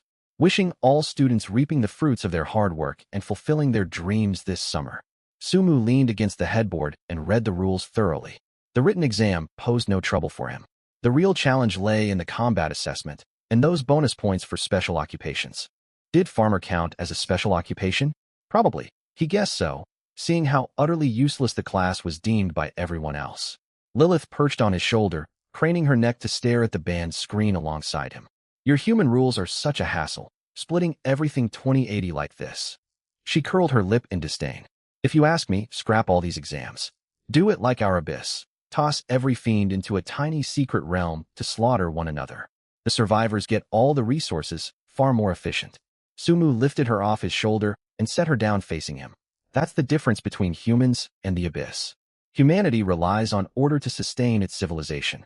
Your abyss only breeds maniacs with that mindset. Humans are emotional beings. We won't sacrifice the lives of our own kin to spawn monsters. Lilith sat across from him, staring straight into his eyes. I hope you'll still think that way later. With that line, she flew off to the living room. Ignoring Lilith, Sumu shut off his band and gazed out the window at the moon. Time was tight. Tomorrow he'd head to the school's low-tier secret realm to grind monsters nonstop. Just as he laid back down, the band chimed once more. A message popped up, its sender ID a jumble of garbled characters. It held only 4 short words: stay far from the northern border. All trace of drowsiness vanished from Sumu's mind. The northern border, again the northern border. Who sent this? Why warn him? He reached to tap the message, hoping to trace the sender. Whoosh, the text vanished out of thin air. Sumu quickly typed the garbled sender code into the search bar, only for a pop-up to send a chill down his spine. No matching user found. Up until today, he'd planned to live quietly, attend university, and live out his days without worry. Now it seemed his hopes had been far too naive. Sumu glanced out the window. The moon had been fully swallowed by dark storm clouds. Silence hung heavy in the room. Smack! A severed hand wearing a communication band clattered to the floor. It's not time yet. A figure in blue lowered their hat and stepped into the shadows. The man in the windbreaker lay sprawled on the ground, stretching his remaining right hand toward the severed limb. Both his legs below the knees had been torn clean off. His fingers nearly brushed the hand when a massive shadow engulfed him entirely. A light gust swept over the ground, leaving a giant crater in its wake. Early morning, Sumu slipped on Jiangxing No. 1 High's uniform and slung his hoe over one shoulder. Soft snoring emanated from his pocket. Lilith curled up fast asleep inside. She'd rummaged around the study all night, and the self-proclaimed Dark Queen looked thoroughly drained this morning. He swept his consciousness over his farm.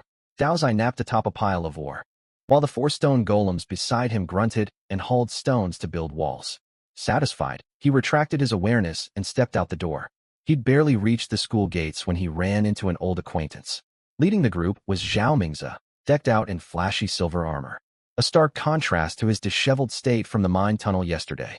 Linya walked beside him, not sparing Sumu a single glance. One of their lackeys spotted Sumu and pointed an accusing finger, yelling loudly, "Hey, isn't this our school's so-called genius? Dragging a beat-up hoe to class? You gonna dig up the playground to plant crops or something?" The other underlings burst into mocking laughter. "Good dogs, stay out of my way." Sumu paid them no mind. Arguing with this lot was a waste of time. And worse, his farm codex hadn't registered any reaction to them at all. They weren't even worth using as fertilizer. Otherwise, he might have ambushed them sooner or later. He walked straight past. As their shoulders brushed, Zhao Mingzi stared at Sumu's retreating back, his brows furrowed. That silhouette felt hauntingly familiar. Yesterday in the mine's smoke, the berserker wielding a high-grade war scythe who'd slain the boss monster. His frame looked just like this kid's. "Brother Zay, look how cocky he is. Want to teach him a lesson?" The lackey, embarrassed by Sumu's indifference, quickly stoked Zhao Mingzi's temper. Zhao Mingzi told himself he'd misread the scene, yet a voice in his head insisted his hunch was correct. Annoyed by the lackey's goading, he waved him off irritably. "Beat it. Can't you see I've got things to handle? Go pick a fight yourself if you're that eager."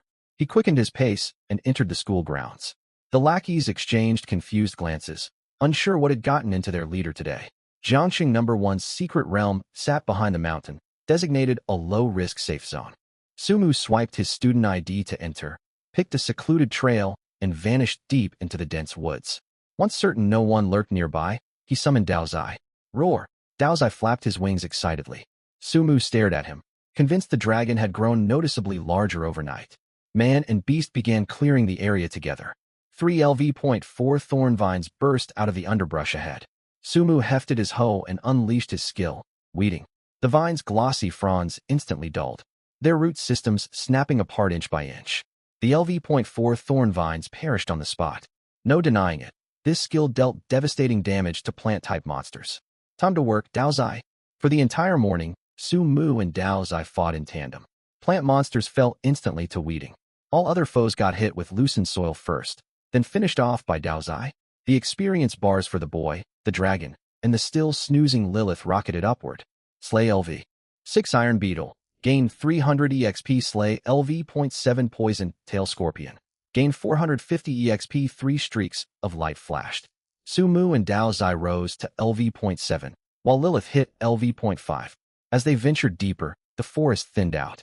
Sumu pushed aside a thicket and froze. A girl stood in the clearing ahead. She wore sleek black combat gear, clutching a scaled-down staff. Sumu's gaze locked onto her shoulder, where a sky-blue lizard lay curled. The girl heard the rustle and turned her eyes to Dao Zai behind Sumu.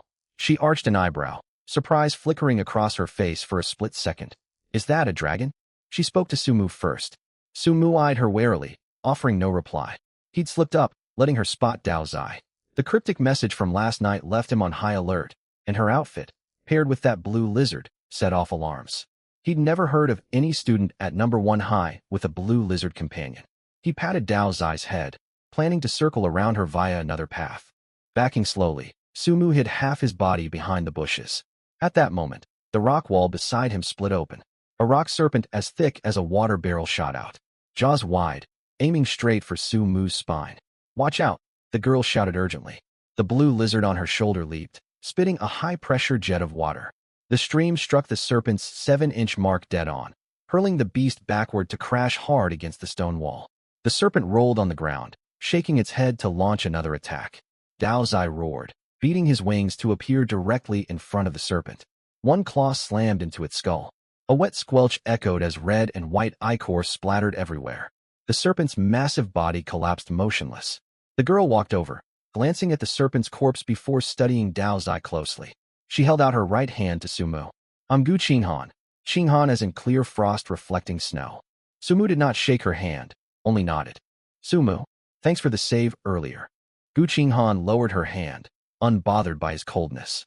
"I passed through Jiangxing yesterday, hoping to explore the outer secret realms. But they were all sealed off. I had to settle for your schools instead. Didn't expect to meet a fellow tamer here. You just awakened and already contracted a dragon. Your mental power must be extraordinary." Sumu realized she'd mistaken him for a hidden class summoner. It was for the best. He wouldn't have to explain why a farmer walked around with a young dragon. Just lucky, I guess. He brushed it off casually. To his surprise, Gu Qinghan acted completely at ease, tapping her communication band open. "Let's exchange contact info, add each other as friends once we leave. Summoners are rare. We could compare notes sometime." Sumu hesitated. She'd just saved his life, and turning her down would look far too suspicious. He pulled up his band's 3D identity code. Beep. Contact information saved successfully. Sumu bid Gu Qinghan farewell, then led Dao Zai back into the trees. Elsewhere in Jiangchong, a dim, herb-choked room housed the windbreaker-clad man from the night prior, laid out on a bed. His empty lower legs had been fitted with mechanical prosthetics, blood seeping from the joint connectors.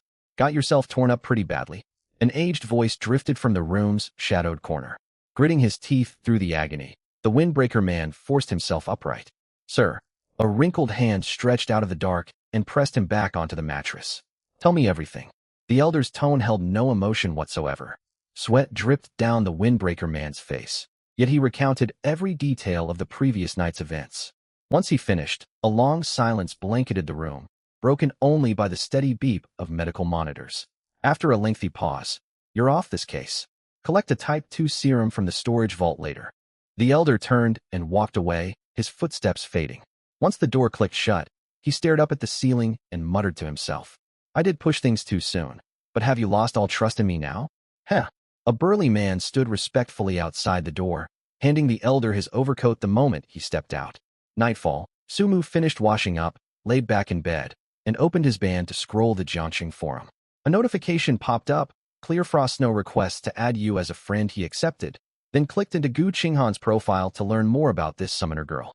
As the page loaded, her occupation and personal stats were blank beside her avatar. A faded gray star icon sat in the upper right corner of her profile. Curious, Sumu tapped the star. A prompt flashed across the screen. Insufficient access clearance. He frowned at the text. If her profile was locked to outsiders, this girl's identity was far from ordinary. Before he could exit the page, a message from Gu Qinghan arrived. Clear Frost Snow, why does your profile list your occupation as farmer? Has Jiangxing's occupation certification authority fallen this far? Can't they even classify classes correctly? Sumu's fingers flew across the keyboard. A single tree. It's not a mistake. I'm just a crop farmer. A few seconds of silence passed. Clear Frost Snow, you're terrible at talking to girls, you know that? A single tree. You caught on fast. They chatted for a full hour after that. Their conversation ranged from occupations to farming. Gu Qinghan fired off dozens of questions about crop cycles, planting procedures, and his daily routine. Sumu answered half-truthfully. I grow flowers and tend grass mostly. Gu Qinghan sent an eye roll emoji. Is that the line you use for everyone who asks? More or less, depends on who's asking. What about me? I've already said more than I usually do. Gu Qinghan dropped the subject, sending one final message a moment later. See you at the tournament. Sumu closed the chat window after replying, suddenly remembering he hadn't tallied his day's loot. He sank his consciousness straight into his farm space. Lilith, who'd been peeking from behind the bedhead, lost interest and flew to the study. She booted up her computer, ready for their night-long gaming battle. Cowardly humans. I was just out of sorts last night. I'll win tonight for sure. Jiangqing Central District, number 1 Villa Compound. Gu Qinghan slouched on the sofa, scrolling through their chat logs with a faint smile tugging at her lips. Qinghan, what's got you grinning so late at night? A deep male voice came from behind the couch. Gu Qinghan jumped, hastily hiding her band behind her back. And nothing. Dad, why aren't you asleep? She turned to face the middle-aged man carrying a cup of tea, suddenly recalling her encounter that day. Dad, can I ask you something? Have there ever been summoners who awakened and immediately successfully contracted a dragon? Gu Yun's hand froze mid-sip. He couldn't fathom why his daughter would ask such a question at this hour, yet shook his head. A dragon? Impossible. Dragons possess immense mental resistance, and their pride would never let them submit to a weaker being. Your grandfather only barely convinced a lesser dragon to form a contract when he reached the peak of Tier 8, and that was merely a lesser dragon. He sat down on the opposite sofa. Even the most prodigious newly awakened summoner lacks enough mental power to summon, much less bind, a dragon. Dragons would never spare a glance at a powerless LV.1 summoner anyway. Gu Qinghan did not argue with his definitive answer. She pulled up the photo she'd taken in the secret realm and sent it to him. Take a look at this.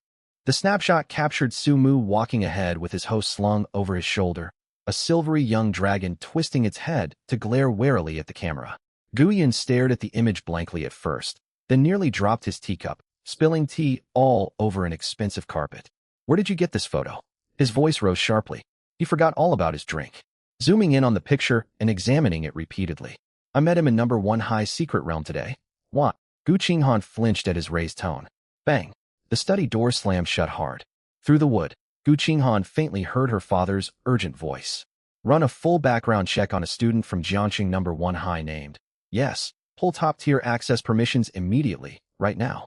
Gu Qinghan glanced down at her band, then toward the closed study door. Should she warn Sumu first?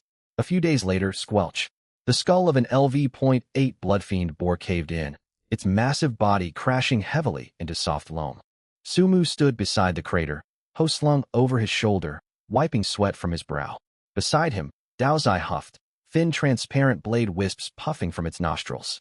Sumu had grinded monsters relentlessly for days, rapidly boosting both his and the dragon's levels. Slay LV.8 bloodfiend boar. Gain 800 EXP, a shaft of light wrapped around Sumu, lifting him from LV.8 to LV.9. A warm current washed over his entire frame. He tightened his grip on his hoe, feeling the surge of fresh strength within him. Only one more level to reach first-tier evolution, but the tournament started tomorrow, leaving no time to grind further. He'd have to wait until after the competition. A vibration from his band pulled him back to the present. He tapped it open. Clear frost snow, the tournament's tomorrow. How's your prep coming along? Over the past few days, Gu Qinghan sent him messages every so often, and Sumu always sent a brief reply each night. A single tree, all good. Just finished tilling today's plots, heading home now. He sent the message without waiting for her reply, shut off the band, recalled Dao's eye to the farm, and walked toward the secret realm exit. Back home, after washing up, Sumu sat on his bed and sank his consciousness into the farm space once more. The farm had undergone a dramatic transformation. The original 4 tiny stone golems had multiplied to 8, lined up in a row on the clearing, crunching or stones between their jaws with a constant clacking noise. Thanks to Sumu's non-stop grinding spree these past days, he'd never run short of monster fertilizer, letting the golem clan multiply at breakneck speed. Behind them stood a newly completed cottage built from timber and stone, faint glowing runes swirling across its exterior. Ding! New structure, farmhouse, construction complete. Farm experience threshold reached. Unlock exclusive farmer skill, grafting. Sumu hadn't expected finishing the farmhouse to grant a free skill. He immediately opened his skill menu to inspect it. Grafting, a technique where plant twigs and buds are attached to the trunk and rootstock of another plant. This technique creates mutated organisms that inherit traits from both parent plants. After reading the entry, Sumu instantly realized this unlocked a new cultivation path, crossbreeding strains with dual attribute growth. His gaze drifted downwards next. Hidden perk. As the farm master, you may temporarily graft harvested fruits onto your own body for 15 minutes. For the duration, you gain all the fruit's powers and inherent traits. Sumu stared at the tiny print for a full 30 seconds. Graft myself onto fruit. That's essentially fusion, which meant he could merge briefly with Daozi for 15 minutes, stacking all of Daozi's stats on top of his own. Wouldn't that turn him into a dragon-human hybrid? Sumu had long worried that all farm yields would only be pets or items, leaving his own combat power as a fatal weakness. Take Gu Qinghan's hidden class, Summoner for example. It ranked among the top-tier professions across all job advancements. Summoner was unmatched in one-on-one duels within the same cultivation realm. If an opponent unleashes 4 or 5 contracted battle beasts to gang up on you, only a fool would stand their ground and fight. Yet summoners bore a crippling flaw. Every level-up allocated stat gained solely to mental power and beast control. This left their physical bodies frail and vulnerable to sudden ambushes targeting the caster themselves. For this reason, most summoners picked support or defense-type second battle beasts after their first class advancement to boost survival odds. Staring at the grafting skill before him, Sumu felt his biggest current anxiety melt away. The farm handbook flipped pages automatically, revealing a blueprint for a brand new building. New building blueprint unlocked. Storage silo. Storage silo converts all materials, monster remains, ores and debris entirely into fertilizer, eliminating nutrient runoff. Sumu had been stressing over the pile of monster corpses piled in the farm's corner. Burying them wasted nutrients, while leaving them unburied took up space and reeked horribly. Now with this silo, automated fertilization became possible. Sumu grabbed several large raw iron ore chunks and handed them to the resting stone golems. At the sight of, or nearly their own size, the golems roared excitedly. Stone! Stone! Satisfied the ore had caught their attention, Sumu pulled out the building blueprint from behind him and passed it to the lead golem. The headstone golem set down the ore, examined the blueprint. Then the 8 smaller golems hopped up and trundled off to haul timber and stone blocks. Hey! A shrill cry echoed above Sumu's head. Lilith fluttered down slowly on tiny wings to land in front of him. She'd changed into a gothic frilled dress. Sumu had no clue where she'd gotten it. Now she stood with arms crossed over her chest, chin tilted haughtily upward. Tomorrow's your human's big national exam, right? Sumu studied her odd demeanor, unsure what she wanted, but nodded anyway. Listen up. Be careful tomorrow. Don't get yourself killed. Lilith pouted and glanced away. My full strength hasn't returned yet. If you die, I'll have to waste energy reviving you all over again. Sumu raised an eyebrow. What had gotten into this edgy little creature? She was actually worrying about him for once. Just as he softened, thinking he'd go easier on her from now on, Lilith abruptly shifted tone and held out her palm matter-of-factly. So, advanced celebration for surviving. Hand over some cash. Sumu froze. Lilith gritted her teeth, indignant. That stupid game stuck me at platinum rank and won't let me climb. It's definitely the wrong skins holding me back. Also, this new dress I'm wearing? I bought it on your wristband tab, so you owe me payment. The flicker of warmth Sumu had felt vanished. He lifted a finger and flicked her lightly on the forehead. Ow! The tap was gentler than usual, but still made Lilith wince and bare her tiny fangs. Get back to work, or I'll plant you in the soil as fertilizer tomorrow. Sumu huffed the command, then withdrew his consciousness from the farm dimension. The second Sumu opened his eyes, his smart wristband popped up a payment alert. 2,359 yuan due. Gritting his teeth, he settled the bill, only for the wristband to vibrate again. Lilith, how many things did you even buy? When Sumu tapped the alert, he saw the sender was Gu Qinghan. Qinghan reflects snow. Hey Sumu, I need to tell you something. Qinghan reflects snow. I casually mentioned you to my dad last time I went home. He's taken a huge interest in you and ordered someone to pull your full personal file these past few days. Qinghan reflects snow. Him going this far means he sees massive potential. Do your absolute best on tomorrow's exam. Sumu frowned, reading the 3 consecutive messages. They pulled my file. Gu Qinghan clearly came from an influential household, so accessing his records wasn't out of the ordinary. What he wondered was whether her father knew the truth about the 12th Legion from years ago. Could he leverage their family's power to uncover the hidden secrets of the incident a decade prior? Sumu tapped a quick reply on his wristband. A single tree. Got it. I'll give it my all. After sending the message, he activated Do Not Disturb mode on his wristband. Meanwhile, in a high-rise complex across Jiangxing, only a single desk lamp illuminated a spacious executive office. Gu Yun leaned back in his leather chair, holding a yellowed classified dossier. Stamped across the envelope cover were bold scarlet characters. Northern Border, 12th Legion, top secret. He slid out the documents, revealing a 2-inch military portrait pasted to the top right corner of the first page. The young uniformed officer in the photograph bore an uncanny 80% resemblance to Su Mu, identical facial features etched into his brow and jaw. Gu Yun tapped his fingers lightly against the paper. He closed the dossier and tossed it onto the desk. He massaged his throbbing temples and let out a long, weary breath. So you're his child, after all? A knock sounded at the door. A subordinate in a tailored black suit stepped inside once summoned. Clan head, both scouts we dispatched have gone missing. Gu Yun waved a dismissive hand, his voice flat and unemotional. Double their family's death benefits. Halt all further reconnaissance for now. This affair runs far too deep. Stirring the waters will only draw out the rabid hidden forces lurking in the shadows. He stood and walked to the floor-to-ceiling window. He gazed out at Jiangqing's neon nightscape, lost in thought. Night deepened. Su Mu leaned against his bedhead, ready to rest. The moment he closed his eyes, a prickling sensation of being watched washed over him. Someone's spying on me.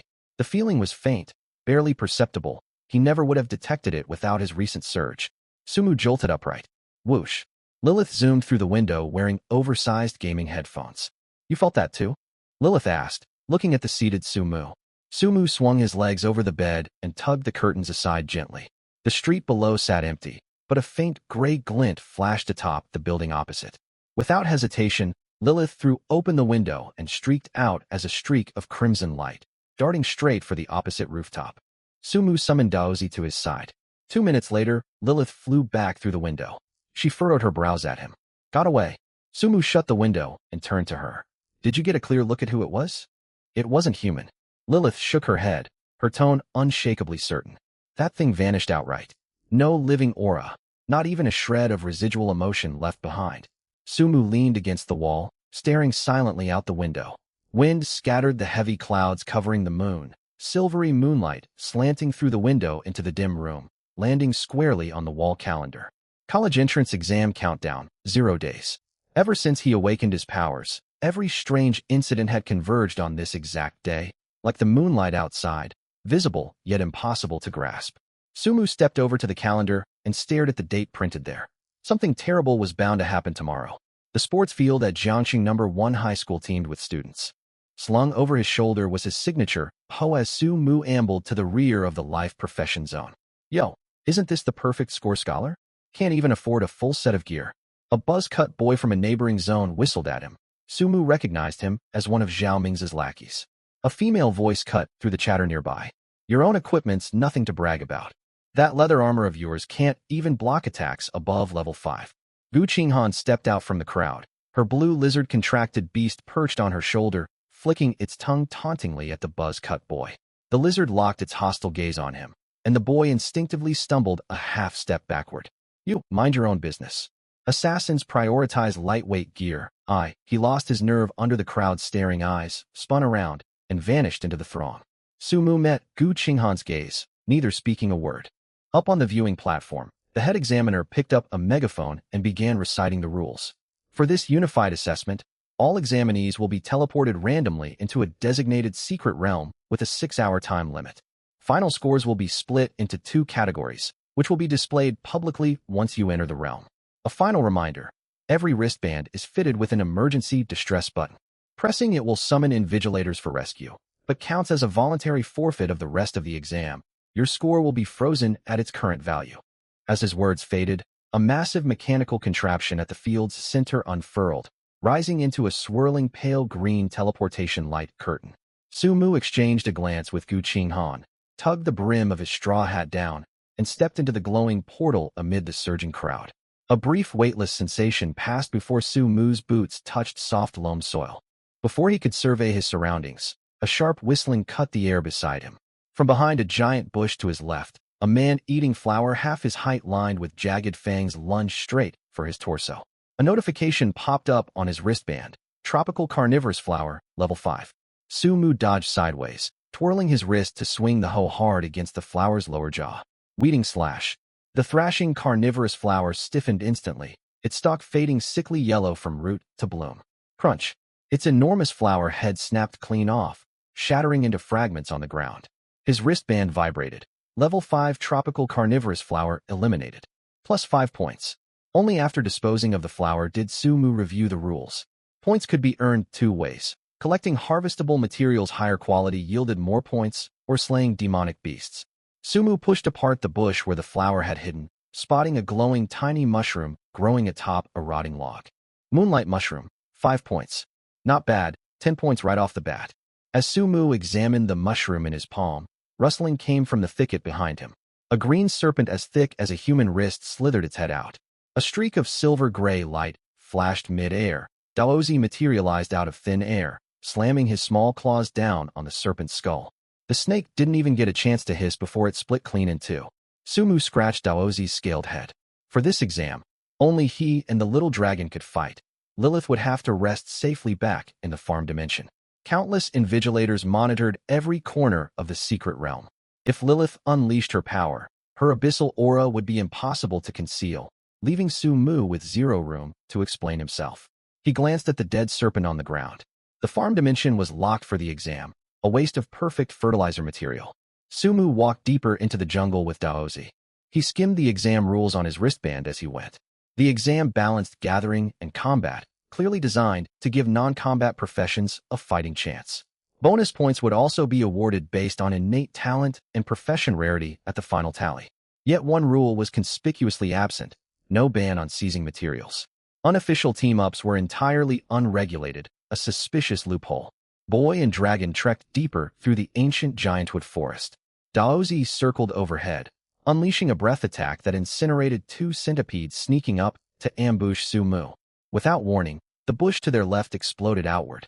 A colossal bear 4 meters tall sheathed in thick rocky armor charged out, blocking Sumu's path. Roar! Sumu raised his hoe defensively across his chest as his wristband lit up with data. Rock-armored bear, level 10, first-tier demonic beast. Simultaneously, inside a massive conference hall, hundreds of towering holographic screens streamed live footage of every zone within the exam's secret realm. The principal of number 2 high school stroked his chin and chuckled. Old son, your number 1 highs turned out some incredible rookies this year. That berserker's already racked up 20 points barely into the exam.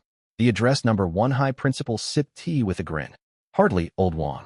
Your school's S-class battle mage is hitting his stride too. Look how fast his points climb. The elder administrators traded polite compliments, filling the hall with easy camaraderie. University admissions tutors seated in the front rows murmured amongst themselves. They were sizing up candidates on screen. A woman in a form-fitting red pencil skirt elbowed the square-jawed man beside her. Old Yen, what do you think of this batch of freshmen? Any standouts for Kyoto University? The square-jawed tutor stared fixedly at the display, nodding then shaking his head. The Gu family girl's impressive, plus a couple hidden class holders are decent enough. Everyone else is passable, just not quite elite material. Seated in the guest VIP section, Gu Yun sipped warm tea from a thermos, utterly unconcerned with the top-ranked candidates on screen. His gaze never left a tiny, unassuming split screen in the bottom right corner. At that moment, the number 3 high principal noticed his odd fixation and pointed to the corner display. Huh? Which school's this student? Summoner class 2. You lot kept him well hidden. That contracted beast of his, wait. Xiao Li, blow up this student's feed to full screen. The observer named Xiao Li instantly magnified Sumu's footage, filling the central hologram wall with the scene. On screen, straw-hatted Sumu stood facing the towering rock-armored bear. At his side, silver-gray Daozi with membranous wings bared his fangs. The dragon released twin translucent blade-shaped breath weapons hissing from his nostrils. A dragon. Someone blurted the exclamation out loud. The buzzing chatter in the observation hall cut dead instantly. Every pair of eyes locked onto the central screen, watching Daozi unleash his dragon breath at the rock-armored bear. That's true dragon breath. This isn't a lesser drake. It's pure-blood dragon stock. A tutor from Magic City University shot abruptly to his feet, knocking his chair backward with the force of his movement. He paid no mind to the fallen furniture, his voice trembling with shock. He formed a contract with a pure-blood dragon before reaching first tier. How astronomical must his mental power be? What's this boy's name? Receiving no immediate answer, He whirled to face the seated school principals. You all, seeing their blank, stunned expressions, he seethed internally. Were these principals all incompetent fools? Pull his full file immediately now? The Cheongsam-clad female tutor snapped back to reality, only to find the square-jawed Kyoto University tutor had already risen to his feet, oblivious to hot tea spilled all over his sleeves. He stared rigidly at the screen, exhaling a deep breath. This student belongs to Kyoto University. He smiled and rolled up his sleeve, addressing the room at large. I'd wager none of the tutors present outrank me in official standing. Chaos erupted in the observation hall the second he finished speaking, tutors shouting over one another. Despite the uproar, every tutor secretly tapped their wristbands to contact their university's senior leadership, calling for reinforcements to claim Sumu. No one dared contest him head-on. No single tutor could outmatch his authority.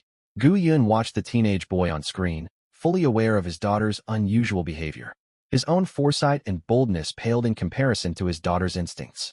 The rock-armored bear's massive paw crashed downward with a deafening gust of wind.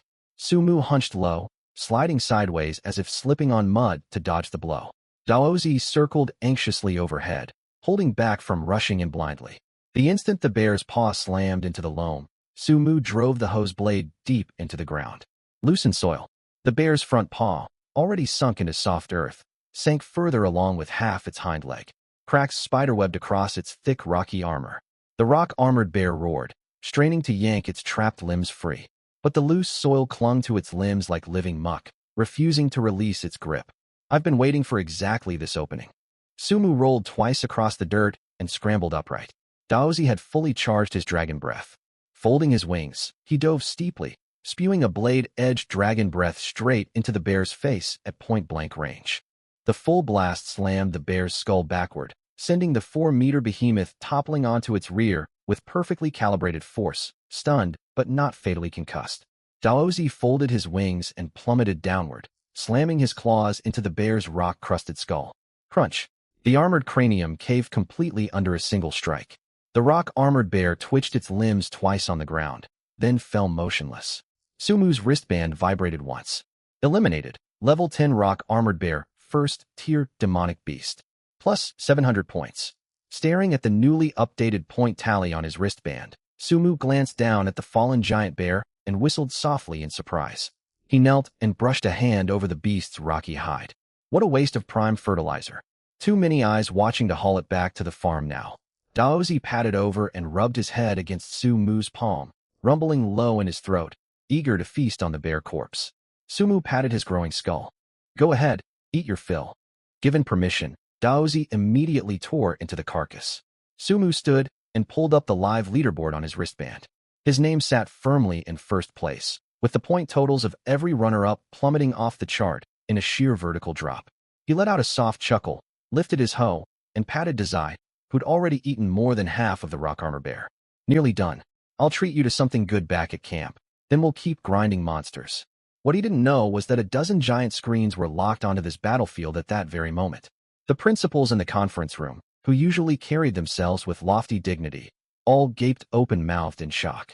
One principal blurted out in disbelief. That was less than 2 minutes. No one answered him, but the rapid clinking of data bands sending messages filled the room faster than before. The boy and his dragon didn't linger. They pushed deeper through the dense woods, slaying several LV-8 spirit beasts along the way before clearing all high-rank monsters in the area. In a valley elsewhere in the secret realm, the atmosphere was drastically different. Qin Shuo flicked the blood off his dagger. At his feet lay an LV-8 spotted leopard. A single gash slit across its throat had killed it before it could struggle. He'd just bent down to harvest usable materials from the beast when a dull groan echoed from the forest ahead, the sound of a human crying out in agony. Qin Shuo shot upright, his figure melting into the shadows as he circled around silently. Behind a thick bush, a horrifying sight met his eyes. An examinee clad in warrior armor knelt rigidly on the ground. Black mist oozed from all 7 of his orifices. This haze was neither smoke nor fog. It writhed through the air like a living creature, swirling and coalescing to form a humanoid silhouette. A chill ran down Qin Shua's spine, and he instinctively stepped back half a pace. A dry twig snapped under his foot with a sharp crack. The sound blared deafeningly in the silence. The semi-solid shadow whipped its head around, fixing its gaze on Qin Shua's hiding spot. Unbelief flooded Qin Shua's pupils. He was an LV-9 shadow assassin, with reaction speeds among the top of his peers. But this time, he hadn't even caught sight of how the entity vanished. Damn it! Qin Shua's heart lurched, and he raised a hand to hit his emergency distress button. A black misted hand clamped tight around his neck, lifting him clean off the ground. His dagger clanged to the dirt. Qin Shua flailed his legs wildly, digging his fingers into the spectral hand, only to despair at its unyielding stone-like surface, unmoving no matter how hard he scratched. Drowning suffocation crashed over his mind in waves. He opened his mouth, yet no sound escaped. The shadow stared at him without a word, appraising him as if he were a flawed piece of prey. Qin Shua's vision blurred. It hit him belatedly. The kneeling examinee leaking black mist he'd seen earlier had been this creature's vessel, its sacrifice. Before his consciousness faded, he faintly heard several hoarse voices conversing. Then darkness swallowed him whole, and he blacked out.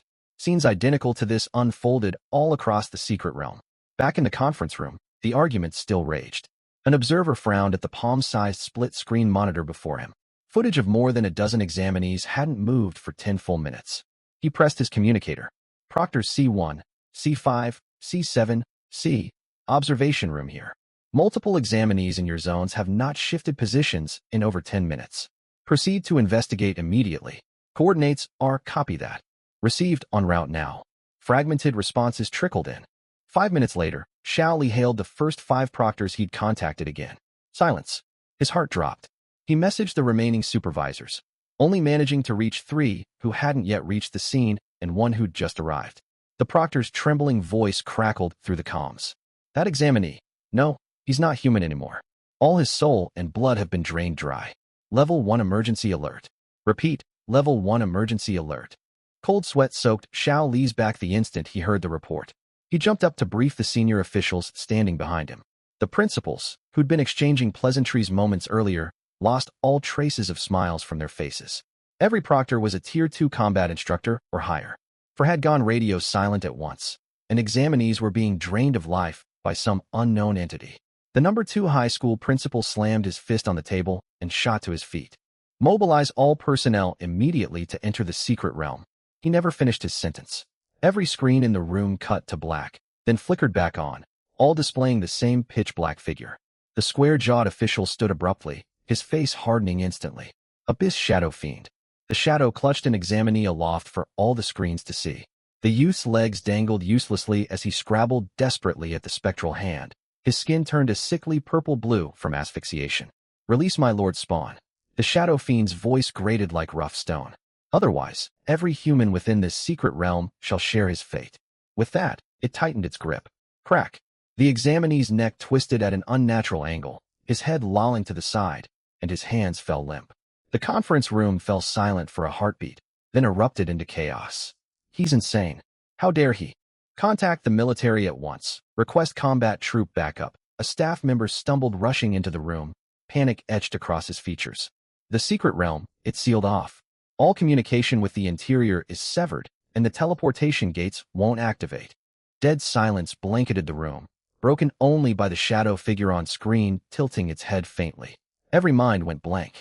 Communications were down, reinforcements couldn't get in, and all the students trapped inside were in mortal danger. 3 hours remain on the countdown. The fate of your human young rests in your hands. After speaking, the shadow stepped out of frame. Guyan squeezed his stainless steel thermos tight. His first thought, not the horrific carnage he'd witnessed, was that his own daughter was trapped inside the secret realm. Who was the strongest individual inside right now? His voice dropped to a low, vicious growl. Xiao Li fumbled with the proctor roster, his hands shaking as he spoke. Among the supervisors, the strongest is a Tier 3 sword dancer. The rest are all Tier 2. He trailed off, yet the implication was plain. Deep within the secret realm, Su Mu remained oblivious to all of this. Shouldering his hoe, he walked alongside Dazai deeper into the thick woods.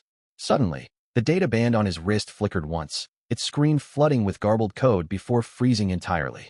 What the hell? He furrowed his brow and tapped the band roughly. Is Lilith a total disaster magnet? I only let her mess with it yesterday, and she already broke it. Before he could head to his farm space to give Lilith a well-deserved flick to the forehead, rustling erupted from the bushes ahead. Su Mu halted, holding his hoe horizontally across his chest. The foliage parted, and a shadowy figure stepped out, locking eyes with him. The entity was shrouded in complete blackness, its facial features blurred into a shapeless mass. Only its eyes burned a vivid scarlet. Sumu froze, racing through every class he could think of in his head. Assassin? Dark mage? Or some special hidden class transformation? But the more he stared, the stranger things felt. Its aura bore an unsettling resemblance to Lilith's. He ventured a cautious question. Where are you from? The shadow fiend did not reply, merely staring at Sumu with those scarlet eyes. It tilted its head, as if trying to identify him. You are of the Abyss, which bloodline?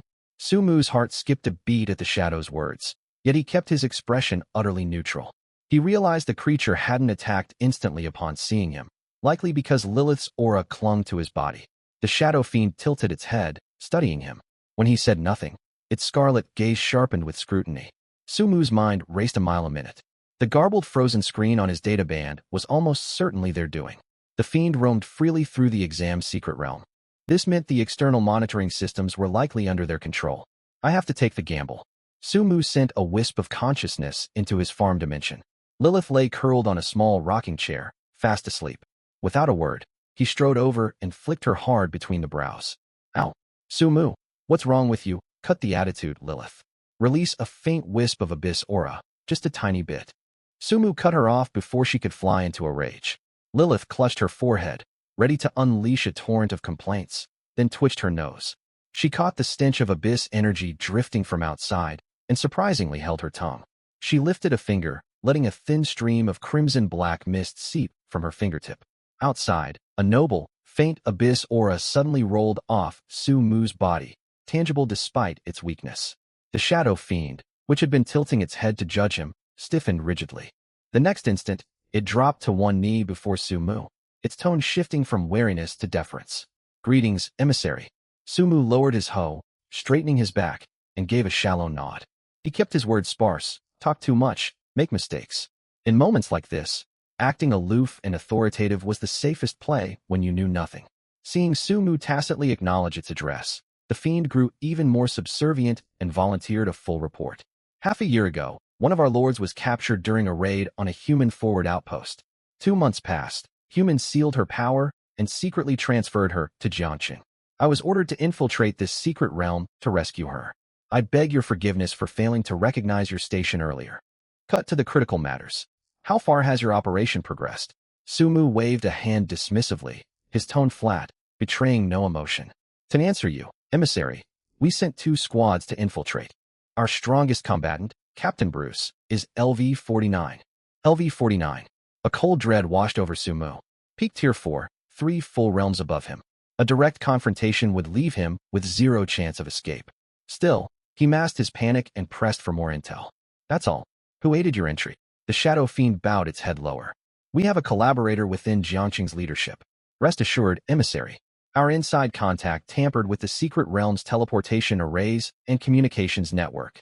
The entire zone is now fully sealed, and every examinee here is my lord's hostage.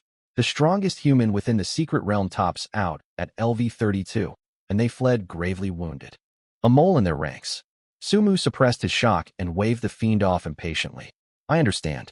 I am here carrying out a top-secret mission for Her Majesty the Witch. Do not interfere with my work, or else, we obey. I would sacrifice my life before disrupting Her Majesty's plans. The shadow bowed deeply, then shrank backward, melting into the dark shade of the trees. Only once the creature was long gone did Sumu exhale a shaky breath, loosening his grip on the hoe. His back was soaked through with cold sweat. Lilith? What exactly was that thing? A shadow fiend. Don't tell me you're stupid enough to fight them head-on. That one's facial features were almost fully formed, minimum LV-30. Lilith's voice echoed in Sumu's mind. Sumu scanned the surrounding woods as he spoke mentally. What weaknesses do shadow fiends have? And why have I never heard of them before? Lilith replied again. Shadow fiends are spectral entities. Physical attacks do nothing to them. But they're deathly vulnerable to purification, dispel, and soul-based abilities. She paused, then added a key detail. Your prune skill, and that silly dragon's dragon breath, can damage their spectral core. Sumu blinked. Right, he possessed a skill that harmed souls. Then does that mean I can Lilith cut him off sharply? Don't even think about it. If you cross paths with that LV-49 brute, run without hesitation. Level suppression will render your skills nothing more than a minor sting to him. Sumu quickly weighed his odds mentally. As long as he avoided Bruce, he could bluff his way through other shadow fiends under the guise of an emissary. As for why you've never seen them, you've never set foot in the Abyss. Shadow fiends aren't a major clan, but they're commonplace on the Abyss battlefields. Lilith began filling him in on their lore. They rank among the top infiltrators and assassins of the Abyss, yet their glaring weaknesses keep them confined to mere Lord-tier factions for centuries. Elsewhere in the secret realm, Gu Qinghan darted rapidly through the woods. Two LV-29 shadow fiends skims the ground, closing fast behind her. The blue lizard perched on Gu Qinghan's shoulder exhaled a thick cloud of mist backward, trying to obscure the fiend's vision. But the level gap was too vast. The leading shadow fiend swiped a hand, and black mist shredded the water vapor instantly. A black spectral claw lunged straight for Gu Qinghan's spine. At the last split second, a streak of sword light sliced out from a side path. Golden dispel runes were etched along the blade. Sizzle. The foremost shadow fiend was cleaved in two the moment it touched the sword's radiance, its black form writhing on the ground. The second fiend reacted instantly, skidding to a halt and striking back at the swordsman. Tear. The figure dodged sideways, yet black mist grazed their left arm, carving a bone-deep gash that soaked their sleeve in blood. The surviving shadow fiend glanced at the runes on the sword, unwilling to press the fight. It blurred into the shadows behind it and fled. Once the fiend vanished, the swordsmen swayed, sinking to one knee and propping themselves up with their blade. Gu Qinghan rushed back to help them stand. Warm blood seeped onto her palms as she steadied them. She glanced down and spotted a massive claw wound tearing open their abdomen. Teacher Qi, forget about me. The woman seized Gu Qinghan's wrist, her face ashen and sickly pale. The secret realm is fully locked down, all communications severed. Head east, gather as many examinees together as you can for safety. She trailed off, gaze falling to the fallen shadow fiend. The black mist covering its body faded away, revealing a gaunt, emaciated human face beneath. Gu Qinghan did not recognize the features, but Teacher Qi did. It's Xiao Zhang. She gritted her teeth, eyes glistening with tears. These monsters, they turned Xiao Zhang and the others into vessels against their will. She struggled to her feet, leaning heavily on her sword, and stepped toward the deeper forest. I have to check ahead, see if any other students are still alive. Gu Qinghan hurried to prop her up. You're bleeding badly. You'll die if you go in this state. Teacher Qi brushed her hands off, steadying herself against a tree trunk. I'll save whoever I can. A mouthful of blood burst from her lips. She wiped it away and stared into the woods ahead. You are all Jiangqing's future. None of you can perish here. She clamped a crushing grip around Gu Qinghan's wrist, her voice trembling. Survive, no matter what. Jiangqing cannot lose your generation. Outside, in the joint exam observation conference room, the heavy double doors slammed open violently. Several uniformed military officers strode inside, and the room's uproar died instantly. The lead officer ignored everyone's stares and walked straight to the giant main screen. On the display, the countdown left by the shadow fiend continued ticking down. The No. 3 high school principal mopped sweat from his forehead and spoke to the officer. That fiend mentioned Spawn. When did Jiangqing come into possession of such a dangerous entity? The officer turned to survey the assembled principals and officials, letting out a heavy sigh. We captured it on the front lines half a year ago. 2 months back, we secretly transferred it to Deep Research Facility D07 to study its properties. This information is top secret. He emphasized the last 2 words sharply. Everyone in the room understood the gravity of the statement. There was a high-ranking mole buried within Jiangqing's governing body. The number 2 high school principal shot to his feet in panic. Worry about the mole later. Thousands of students are trapped inside the secret realm. Send garrison troops right now, otherwise. The officer cut him off mid-rant. Forcing the gates open will unleash spatial turbulence that will tear every living thing inside to shreds. In the corner, an elderly man with white hair swayed, collapsing forward. 2 staff members caught him before he hit the floor. The old man's lips quivered. My grandson's in there. My son died on the Abyss front lines. He's all I have left. Silence descended over the room as everyone listened to his broken weeping. Gu Yin stood by the window, his stainless steel thermos crumpled completely in his clenched grip. Footsteps echoed down the corridor outside. An elderly man bearing 2-star insignia on his shoulders entered. He shot a sharp glance at the grieving elder and barked sharply. Old Qin, you served on the Abyss front lines yourself. You've seen countless casualties. Don't shame the military with this display. The elder trembled, bowing his head and falling silent. The lieutenant general walked to the screen and checked the countdown timer. Time remaining, 1 hour, 28 minutes. Headquarters has approved the release of the Fiend Lord's spawn, but transporting it from the facility here will take another 30 minutes. Until then, the kids trapped inside will have to hold out. Deep within the secret realm, Sumu slung a hoe over his shoulder and wove through thick shrubbery. He hadn't walked far before Dao Zai, who'd been trotting beside him this whole time, suddenly ground to a halt. The little beast twitched its nose wildly, letting out a low rumble from its throat. It then butted Sumu hard with its big head and stretched a claw toward a mist-shrouded valley. Sumu stopped and followed Dao Zai's line of sight.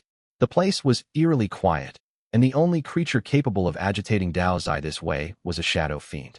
He stroked Dao Zai's head and tightened his grip on the hoe. Man and dragon turned toward the right, creeping forward without a sound.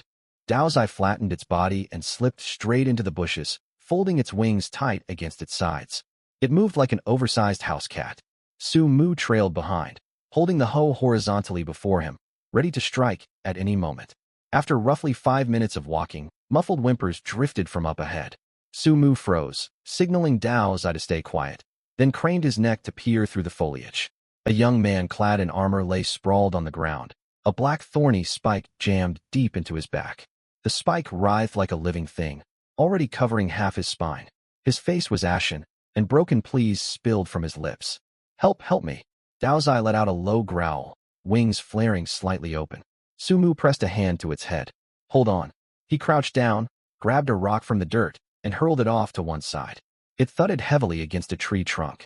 A shadow fiend lurking in the shadows darted out, its blood-red eyes locking onto the tree. The instant its attention wavered, Sumu moved. Prune. The shadow fiend reacted lightning fast, coalescing black mist into a defensive barrier in front of its body. The hoe crashed into the shield with a dull boom. The fiend screeched in agony. Dao Zai lunged from its flank, unleashing a blast of dragon breath straight into its frame. The black barrier shattered in half under the dragon's fire, slamming the shadow fiend hard against the tree trunk. It stared at Sumu, holding back its attack for the moment, confusion swirling in its scarlet eyes. You carry. Before it could finish speaking, Sumu closed the distance and drove the hoe down hard into its skull. Tillage. The ground beneath caved inward, sinking its torso halfway into the mud. Prune. Aya. The shadow fiend wailed, its black form crumbling away bit by bit. Slain level 28 shadow fiend.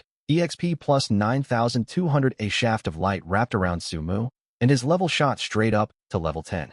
I'll have to head back to the farm for my class advancement later. Sumu sheathed the hoe and knelt beside the young man, yanking the black spike free from his back. The boy's body twitched twice once the spike was removed, his breathing gradually steadying. Sumu tapped his cheek with a palm. You alive? Wake up if you are. The young man slowly pried open his eyes. When he saw another person standing over him, he froze for 2 heartbeats, then hot tears streamed down his face. Thank you. I thought I was dead for sure. Why cry? You're still breathing. Sumu stood and scanned the surroundings. Can you walk? The boy struggled to his feet, legs still shaking badly, but he managed to stay upright. Why yeah, I can walk. Sumu slung the hoe over his shoulder again and headed deeper into the mist with Dao Zai trailing at his heels. The young man leaned on his sword, staring blankly at Sumu's retreating figure. Shouldn't we head back toward the exit instead? Sumu pushed aside tangled branches without glancing back. Back out. The teleportation gates are sealed, and all communication is cut off. Where exactly would we run to? The boy parted his lips to argue, then clamped them shut and hobbled after him, leaning on his blade for support. They walked on for a while before Dao Zai halted again, sniffing the air and darting off toward another patch of trees. Sumu raised an eyebrow. What's this? Another one. This time, the figures ahead were familiar faces, a boy and a girl, huddled back to back against a massive tree. A shadow fiend stood 10 paces away, clutching a wounded shoulder, seemingly wary of the pair. Zhao Mingzi, my purification skill only has 1 more charge left. The girl gripped a wooden staff, her face drained pale from overtaxing her magic. Zhao Mingzi's once flashy armor bore a huge crater dent, and his greatsword had snapped clean in 2. Damn that witch Linya. If I make it out alive, I'll make her pay. Cough. Enough. I told you from the start she's nothing but a manipulative schemer, but you wouldn't listen. The girl unleashed her final purification spell. The gemstone atop her staff dimmed completely, and thick black smoke erupted from the shadow fiend's body. Sumu charged out from hiding the second he saw his opening. Weeding. He drove the hoe deep into the fiend's torso, and Dao Zai followed up with a blast of dragon breath. The shadow fiend crashed to the ground, its black exterior fading away to reveal an examinee wrapped in robes beneath. Slain level 8 shadow fiend host, EXP plus 300. The girl eyed the sudden arrival of man and dragon warily. Who are you? He knows me. Sumu hauled the rescued young man out from behind his back. See? You too acquainted. The girl's eyes widened the moment she spotted him. Brother, what happened to you? The boy twisted his face away awkwardly. Twisted my ankle, nothing serious. Buddy, could you set me down? Sumu lowered him to the ground. Beside them, Zhao Mingzi stared at Sumu, mouth opening and shutting repeatedly before mumbling 2 quiet words. Thanks. Sumu shot him a sideways glance. If you're breathing, stand up. You don't expect a farmer to haul you around, do you? Zhao Mingzi grabbed hold of the tree trunk and pulled himself upright. Big deal, you saved me once.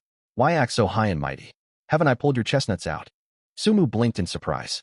Before he could reply, Zhao Mingzi dragged him behind a thick bush, calling over his shoulder to the girl as they went. Linger, I need a word with my classmate. Once hidden behind the foliage, Sumu roughly shook off Zhao Mingzi's hand. What do you want? Zhao Mingzi stepped back abruptly and dropped straight to his knees. Father, I spoke out of line earlier, don't take it to heart.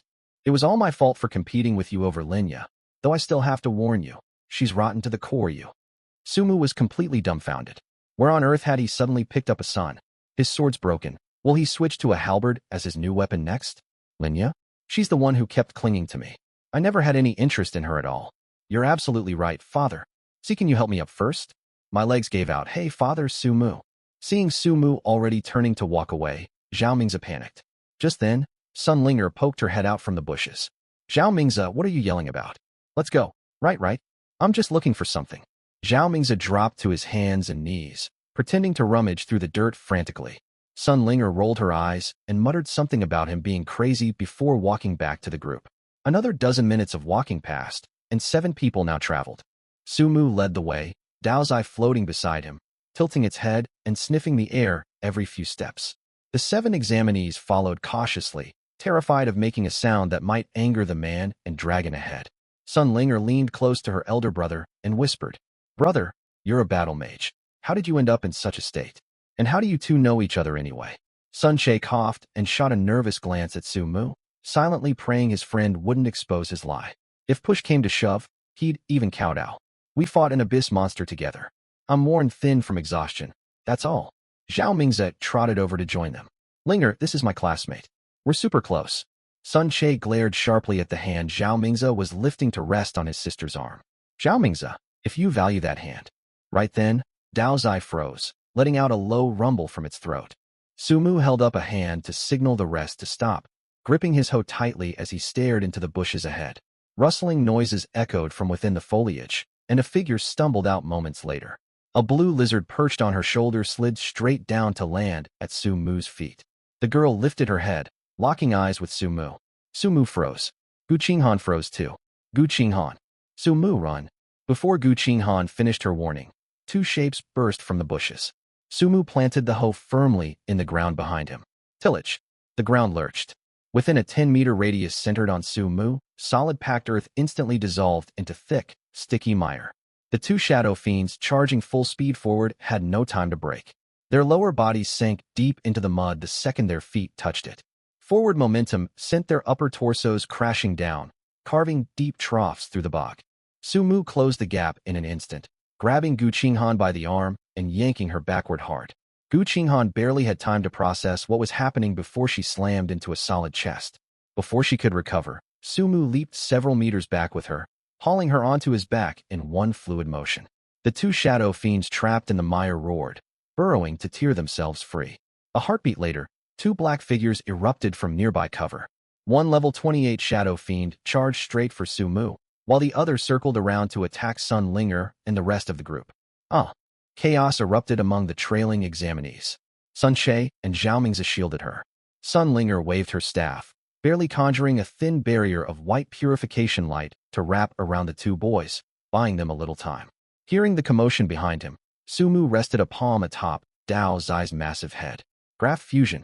A glowing aura enveloped man and dragon.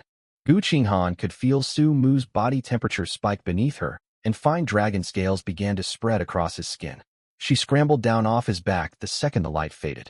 Sumu slowly opened his eyes, His once black and white pupils had transformed into slitted golden irises. A faint, overwhelming dragon might rolled off his frame.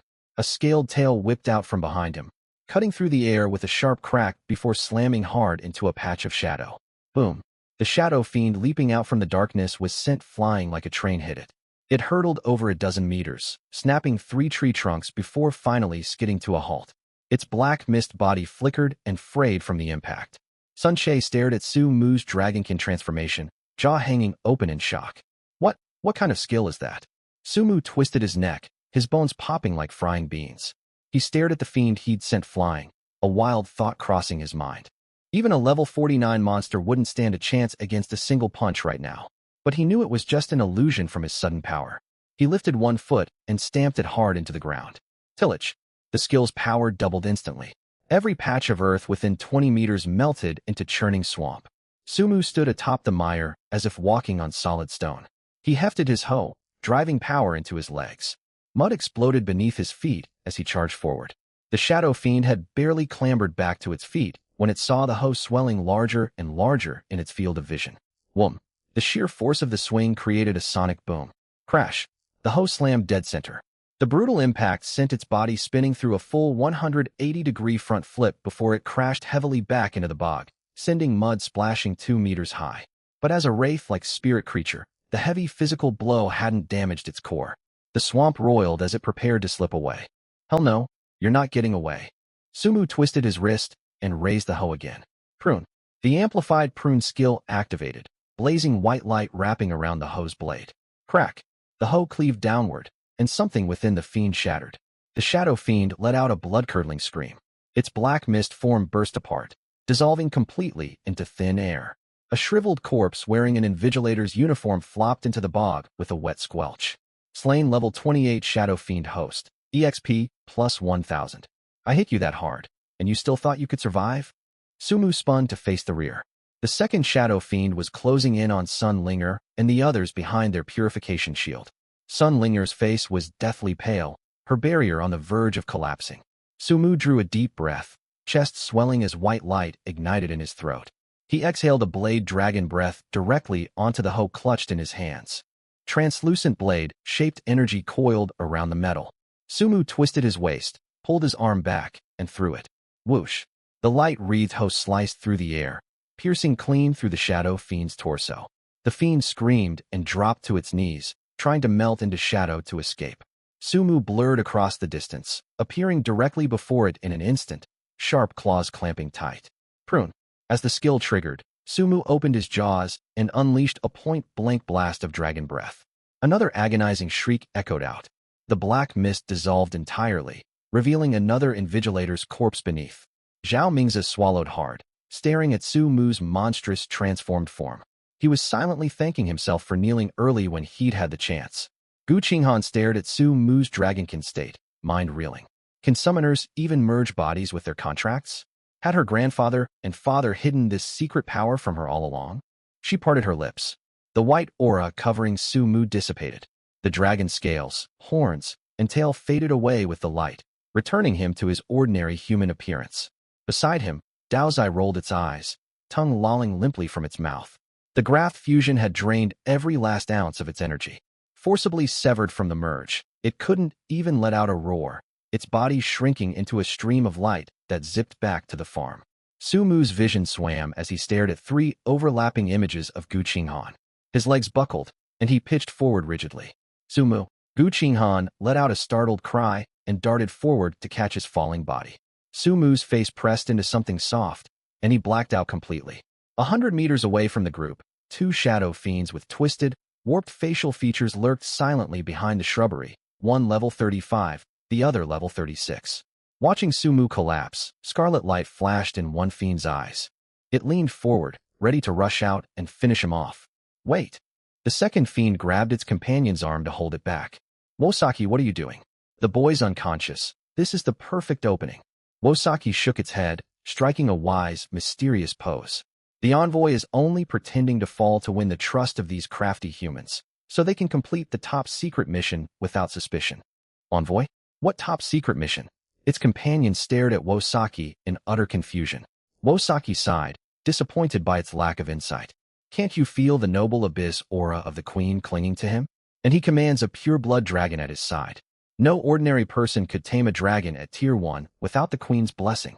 But he just slaughtered our two hosts a moment ago. The companion scratched its head, thoroughly baffled. You understand nothing. Sacrificing two hosts is a small price to gain human trust, truly worthy of the envoy. Before the companion could finish speaking, Su Mu, who lay cradled in Gu Qinghan's arms, suddenly opened his eyes. His pupils were no longer human black and white, but a deep, dark violet. His lips moved, yet no sound escaped them. But a domineering thought rang directly inside the two shadow fiends' heads, sending their souls trembling. Begone! An unopposable aura of abyss royal bloodline crashed down over the pair. The two fiends, who'd been arguing moments before, writhed in roiling black mist and dropped to their knees. We shall leave at once, my lord. The two shadow fiends huddled together and slithered into the shadows, vanishing without a trace in the blink of an eye. Having chased off the insignificant pests, the entity controlling Su Mu's body snuggled deeper into Gu Qinghan's arms, shifting into a more comfortable position. A mischievous glint flickered within its violet-black eyes. Hee, leave the rest to your king. Sleep soundly, Su Mu. Deep within their shared consciousness, Su Mu and Dao Zai remained fast asleep, completely unaware that their body had been seized by a dramatic, self-absorbed entity. Lilith tilted Su Mu's head upward, her gaze landing straight on Gu Qinghan's beautiful face. Gu Qinghan stared down at the unconscious boy, never noticing the drastic shift in his eyes. Lilith's eyes rolled, and a mischievous scheme bloomed in her mind. Qinghan. Gu Qinghan's shoulders jolted involuntarily at the call. She looked down at the person nestled in her arms. I'm here. How are you feeling? Su Mu lifted a hand and clamped it tight around Gu Qinghan's wrist. Shock shot through Gu Qinghan. She instinctively tried to pull free, only to find his strength unnaturally formidable. I feel like I'm fading fast. His voice came out weak. Can you grant me one favor? Gu Qinghan's cheeks flushed crimson all the way to her earlobes, her heart pounding wildly. An 18-year-old girl, she'd never faced a scene like this before, and her words stumbled out in a stammer. Don't talk nonsense. You'll be fine. Whatever you ask, I'll agree, as long as it's not too outrageous. Su Mu leaned in, his face nearly brushing her ear, warm breath fanning across the skin of her neck. Could you lend me 20,000 credits? Wah-huh. Silence crashed over them in an instant. Gu Qinghan's lips parted slightly, her mind buzzing numb. Lend him 20,000 credits at a time like this? Had greed hijacked his brain? She pressed her palm to Su Mu's forehead. Su Mu, have you delirious from fever? Su Mu swatted her hand away, trapping it gently in his grasp, his tone deadly serious. I'm not joking. This matters more than you know. It concerns a demon's life. A demon's life? Gu Qinghan failed to grasp his meaning. She stared at him and noticed his once clear black and white pupils had turned an eerie violet black without her noticing. Pushing her confusion aside, she nodded. Fine. My wristband is broken right now. I'll transfer it to you once we get out. Su Mu's eyes lit up instantly. He pushed himself upright off her lap in a fluid kip-up. You swear it? I won't use this account anymore. Once we exit, send the money to an ID called Queen Lilith. Gu Qinghan was utterly confused. Queen Lilith? The handle sounded like some internet-addicted teen girl. She stared at the suddenly lively Su Mu, a strange unease gnawing at her that she couldn't pin down. Deep within the shared consciousness space, Lilith was overjoyed, practically bouncing off the walls. Woohoo! 20,000. Exactly enough to cover my debts, with half left over. That limited edition Lolita dress I've had my eye on is finally mine. Cheapskate Su Mu refused to pay up, so this queen will earn the cash myself. Outside the secret realm, Joint Exam Observation Hall, the heavy doors swung open. Several fully armed soldiers wheeled a custom square, transparent containment unit into the room. Dozens of high-wattage searchlights blazed down on the vessel from every angle. Inside, a pitch-black humanoid shadow fiend hung suspended in a cruciform spread. Glowing energy collars locked around its wrists, ankles, and neck. A lieutenant general stepped before the wall-sized screen, gaze fixed on the shadow fiend trapped within. What you demanded has arrived. Release all examinees at once. A mocking sneer rumbled from the shadow fiend on screen. Human, bring the young lord to me first. Once I confirm his safety, I will free your students. A senior official slammed his fist on the table, jabbing a finger at the display and roaring. Nonsense. How can we trust you to keep your word? This creature bears royal demon blood. If it matures, it will unleash unending catastrophe. General Mu, you cannot agree to its terms. The shadow fiend on screen stared silently, offering no reply. The lieutenant general shot a glance at the shouting official, paused a moment, then spoke. We expect you to honor your bargain. The shadow fiend smirked, and its figure vanished from the transmission. The lieutenant general turned aside, lowering his voice to his aide. Pass the order, whether they release the students or not. The moment the Secret Realm's rift reopens, spatial mages lock the coordinates immediately. Prime the teleportation array and deploy the 3rd Special Operations Brigade straight inside. Slay every abyss creature without exception. The aide acknowledged the command and hurried off. Space rippled faintly behind the elderly commander. A middle-aged man in rankless military uniform materialized out of thin air. The elder folded his hands behind his back. You will accompany the brigade into the realm. If any powerful abyss fiend tears open space to extract the young lord, hold them off.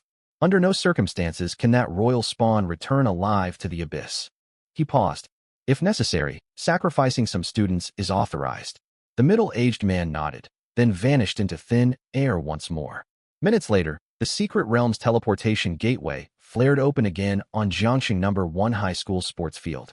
The containment unit holding the Demon Lord's heir was rolled into the swirling vortex. The instant it crossed the threshold, the portal slammed shut, sealing the Secret Realm off once more. Static snow filled the observation hall's giant screen as the communication feed cut entirely. Report. 3rd Brigade stands ready for teleportation on your order. The Lieutenant General waved a hand to signal readiness. Deep inside the Secret Realm, a secluded valley. A sickening stench of fresh blood hung thick in the air. A bizarre runic formation had been carved into the valley's soil. The Shadow Fiend captain stood at the formation's edge, one clawed hand gripping an unconscious student. Its razor-sharp talons sliced the teen's throat wide open. Blood gushed forth, streaming along carved grooves to feed the glyphs. Runes lining the perimeter glowed faint crimson as they drank the blood. The Shadow Fiend tossed the drained corpse aside. It turned to the other Shadow Fiends at its side. Bring the young lord here. Capture every living creature within this valley. The teleportation array demands far more blood offerings. The fiends melted silently into the surrounding shadows. Bruce stared up at the Secret Realm sky. Soon, child. Once I return, you'll never be conscripted to the front lines again. Back in the mountain woods, the body inhabited by Lilith and Gu Qinghan walked ahead, half a pace apart. Gu Qinghan's mind still lagged, stealing frequent sideways glances at the figure beside her. Something about the way this Su Mu carried himself felt oddly feminine. A dozen meters behind them, Sun Che, Zhao Mingze, and the rescued examinees whispered among themselves. What do you think's going on between Su Mu and that girl? Sun Che leaned in, brimming with gossip. Does it even need asking? Sun Ling rolled her eyes. Didn't you see how distraught she was when Su Mu passed out earlier? She looked ready to cry. Lilith, in full possession of Su Mu's body, possessed razor-sharp hearing and caught every murmur from behind. A mischievous whim struck her. She halted and spun to face Gu Qinghan. Gu Qinghan, caught off guard by the sudden stop, nearly crashed straight into him. Lilith raised a hand, about to pinch Gu Qinghan's fair cheek, when a spatial tremor rippled from behind the girl. The playful grin on her face vanished in an instant. Space warped violently behind Gu Qinghan. Thud! A pitch-black shadow fiend fitted with 5 glowing collars tumbled out of the void. This was none other than the Demon Lord's heir the military had just thrown into the Secret Realm. The royal spawn scrambled clumsily to its feet in the grass, shaking its disoriented head to loosen stiff limbs. The two sides locked eyes, frozen in a silent standoff. Lilith still held her hand raised mid-air, poised to pinch Gu Qinghan's cheek. Gu Qinghan drew her staff instantly, slipping into a guarded combat stance. Sun Che and the rest behind them brandished their weapons, tensing warily at this uninvited intruder. The Demon Lord's heir twisted its neck, adjusting to its stiffened joints. Its scarlet irises swept over the group of humans before it. None surpassed level 10, creatures it would have ignored entirely in its home realm. Locked away in human labs, it endured endless soul extractions and vivisections, its bloodlust and rage bottled to a breaking point. It had been craving fresh living blood to restore its strength, and this lively pack of prey had dropped right into its lap. It raised a claw to strike, then froze mid-motion. It fixed its gaze on the figure of Su Mu, confusion flickering across its features. It sensed abyss royal lineage, yet belonging to no house it recognized. No matter. All it needed was blood. It split its jaws wide to reveal rows of jagged fangs, murderous aura flooding the entire clearing. Lowly insects. Roiling abyss demonic power surged off the demon lord's air. The 5 energy collars wrapped around its body burst into blinding blue light, crackling with high-voltage current that forcibly suppressed its fiendish energy. Even with most of its power sealed away, Sun Che and the others trembled beneath the crushing pressure. Several faint-hearted students collapsed flat to the ground. Gritting her teeth, Gu Qinghan lifted her staff and stepped in front of Lilith's borrowed body to shield them. A hand settled lightly on Gu Qinghan's shoulder, gently moving her aside. Stunned, Gu Qinghan glanced back, meeting a pair of eerie violet eyes. Lilith stepped past her and advanced straight toward the royal spawn, undisguised greed plastered across her face, as if sizing up merchandise for sale. Inside the consciousness space, Lilith rolled around giddily. Pure-blooded shadow fiend Lord Spawn? This is top-tier fertilizer. If I toss this corpse to cheapskate Sumu, he'll jump for joy. Then I'll flaunt my trophy and score a mountain of pocket money. And as for this brat's royal demon blood, this queen will graciously claim it for myself. Haha, I'm a total genius. The demon lord's air seethed with unbridled fury at the sight of a weak human eyeing it like prey. Seek death. It roared, claws swiping upward to gather ambient energy into a solid black shadow spear, which it hurled straight at Lilith. Lilith did not dodge. She snapped her fingers. She established a link to Su Mu's god-tier farm space, masking a fraction of her core essence, then unleashed her innate royal bloodline pressure. The shadow spear froze mid-air, half a meter from Lilith's chest, before crumbling inch by inch into wispy black energy that dissipated into the air. The demon lord's air stiffened, baffled by the sudden collapse of its attack. The next second, soul-crushing bloodline pressure slammed down upon it. It no longer felt as though it faced a human, but an ancient, August being far older and more noble than its own father. Its knees buckled without resistance, and it crashed to the ground. You are a sovereign? Lilith cut off its question before it could utter another word. Using Su Mu's body, she raised her right hand and modified the farmer skill loosened soil, channeling the abyss magic wither. The demonic energy armor coating the royal spawn's body shattered instantly, unable to withstand even a single second of the spell. Lilith stepped forward, seized its neck in one hand, and lifted it off the ground. The demon lord's air felt its life force steadily withering away. Panic overwhelmed it. It knew this ancient sovereign intended to slay it for its earlier disrespect. It ground its fangs, and despair curdled into reckless madness. If it was going to die, it would drag everyone down with it. The royal spawn forced its mental power to connect with the 5 restraining collars strapped to its frame. The light energy suppressors designed to contain its power ignited violently, the collars humming with a deafening resonant buzz. Lilith's expression sharpened with alarm. I messed up. She prepared to burn her core essence to subdue it with soul magic, when Su Mu's consciousness was jolted awake by the mortal danger. Su Mu slowly opened his eyes. The violet-black hue faded from his pupils, returning to their natural black and white shade. He'd only just reclaimed control of his body, his mind still foggy. He found himself gripping the neck of a pitch-black shadow fiend, its 5 collars flashing brighter than emergency signal lights. There was no time to think.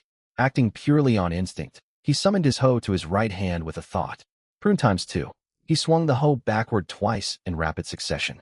Bang! The first blow crashed into the fiend's skull, severing its mental link to the collars entirely. Bang! The second strike slammed into the royal spawn's spine. The blinding white light on the collars flickered twice, then dimmed completely. The crisis passed. Su Mu exhaled deeply, finally processing the chaos unfolding around him. Lilith's voice echoed inside his mind. What are you standing there daydreaming for? Bag it up first. This is premium fertilizer carrying royal demon blood. And listen, this queen pulled off a massive feat today, so once we get out I'm buying. Su Mu only caught 4 words amid her rambling. Premium fertilizer. It hit him then. The writhing creature dangling in his grasp was the source of all chaos plaguing the joint exam. He loosened his grip, letting the demon lord's air drop to the dirt. Before the onlooker's stunned stares, Su Mu twisted his wrist and pulled a giant woven sack out of his farm space. He shook open the urea sack and slipped it over the fiend's head. The demon lord's air read the word urea printed across the fabric, a wave of burning humiliation washing over it. As the esteemed spawn of the demon lord, it had never endured such indignity.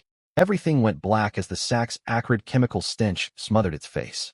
An enraged roar rumbled from within the bag, followed by violent thrashing. Still squirming, Su Mu frowned, lifted his hoe, and struck the bulging sack twice with prune. Thud, thud. Muffled impacts echoed through the woods. Oh, so you're stubborn, huh? Still moving. The figure inside the sack slowly stilled in surrender. Acting tough now, are we? Bang, bang, bang. 2 minutes later, the demon lord's air convulsed twice, its legs kicking once before falling motionless. Satisfied, Sumu neatly folded its protruding limbs and stuffed every last part deep inside the sack. Next, he pulled an unidentifiable cord from the farm, wrapped it 3 tight loops around the sack's opening, and tied a secure knot. Every movement flowed seamlessly, while a deathly silence hung over the surrounding group. Sun Che glanced at Zhao Mingze, who cowered backward. Does he always fight like this? Zhao Mingze shrank away, utterly terrified out of his wits. Father, even tigers won't devour their own cubs. Gu Qinghan stood a short distance away, staring blankly at the urea sack slung over Su Mu's shoulder. She recalled what Su Mu had said earlier. It concerns a demon's life. Now she understood exactly what he'd meant. Simultaneously, outside the secret realm, the atmosphere inside the Joint Exam Observation Hall turned suffocatingly strange. With the 3rd Brigade deployed into the realm, the previously jammed surveillance feeds flickered back online. The giant screen flashed twice, restoring live footage that cut straight to Su Mu's location. On display, Su Mu swung his hoe repeatedly against the urea sack on the ground, folded the glowing-limbed fiend into the bag, knotted it tight with practiced ease, and hoisted the sack over one shoulder. Silence blanketed the observation hall. The lieutenant general froze mid-motion, teacup suspended halfway to his lips. That's the demon lord's heir? A high-ranking military officer wiped cold sweat from his forehead. Report to command. Judging by the containment collars, yes, sir.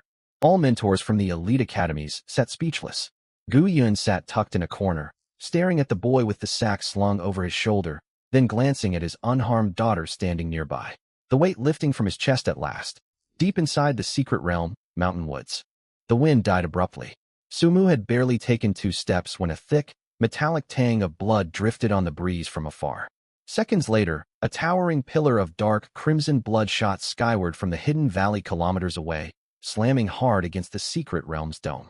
The sky above rippled and warped, spiderwebbing cracks spreading across its surface. Boom! A deafening detonation rolled out from the blood pillar's direction. A dark silhouette wreathed in dense abyss demonic energy burst from the shadows. Bruce hovered suspended mid-air, scarlet irises locking onto Su Mu ahead of him, or more precisely, onto the urea sack slung over Su Mu's shoulder.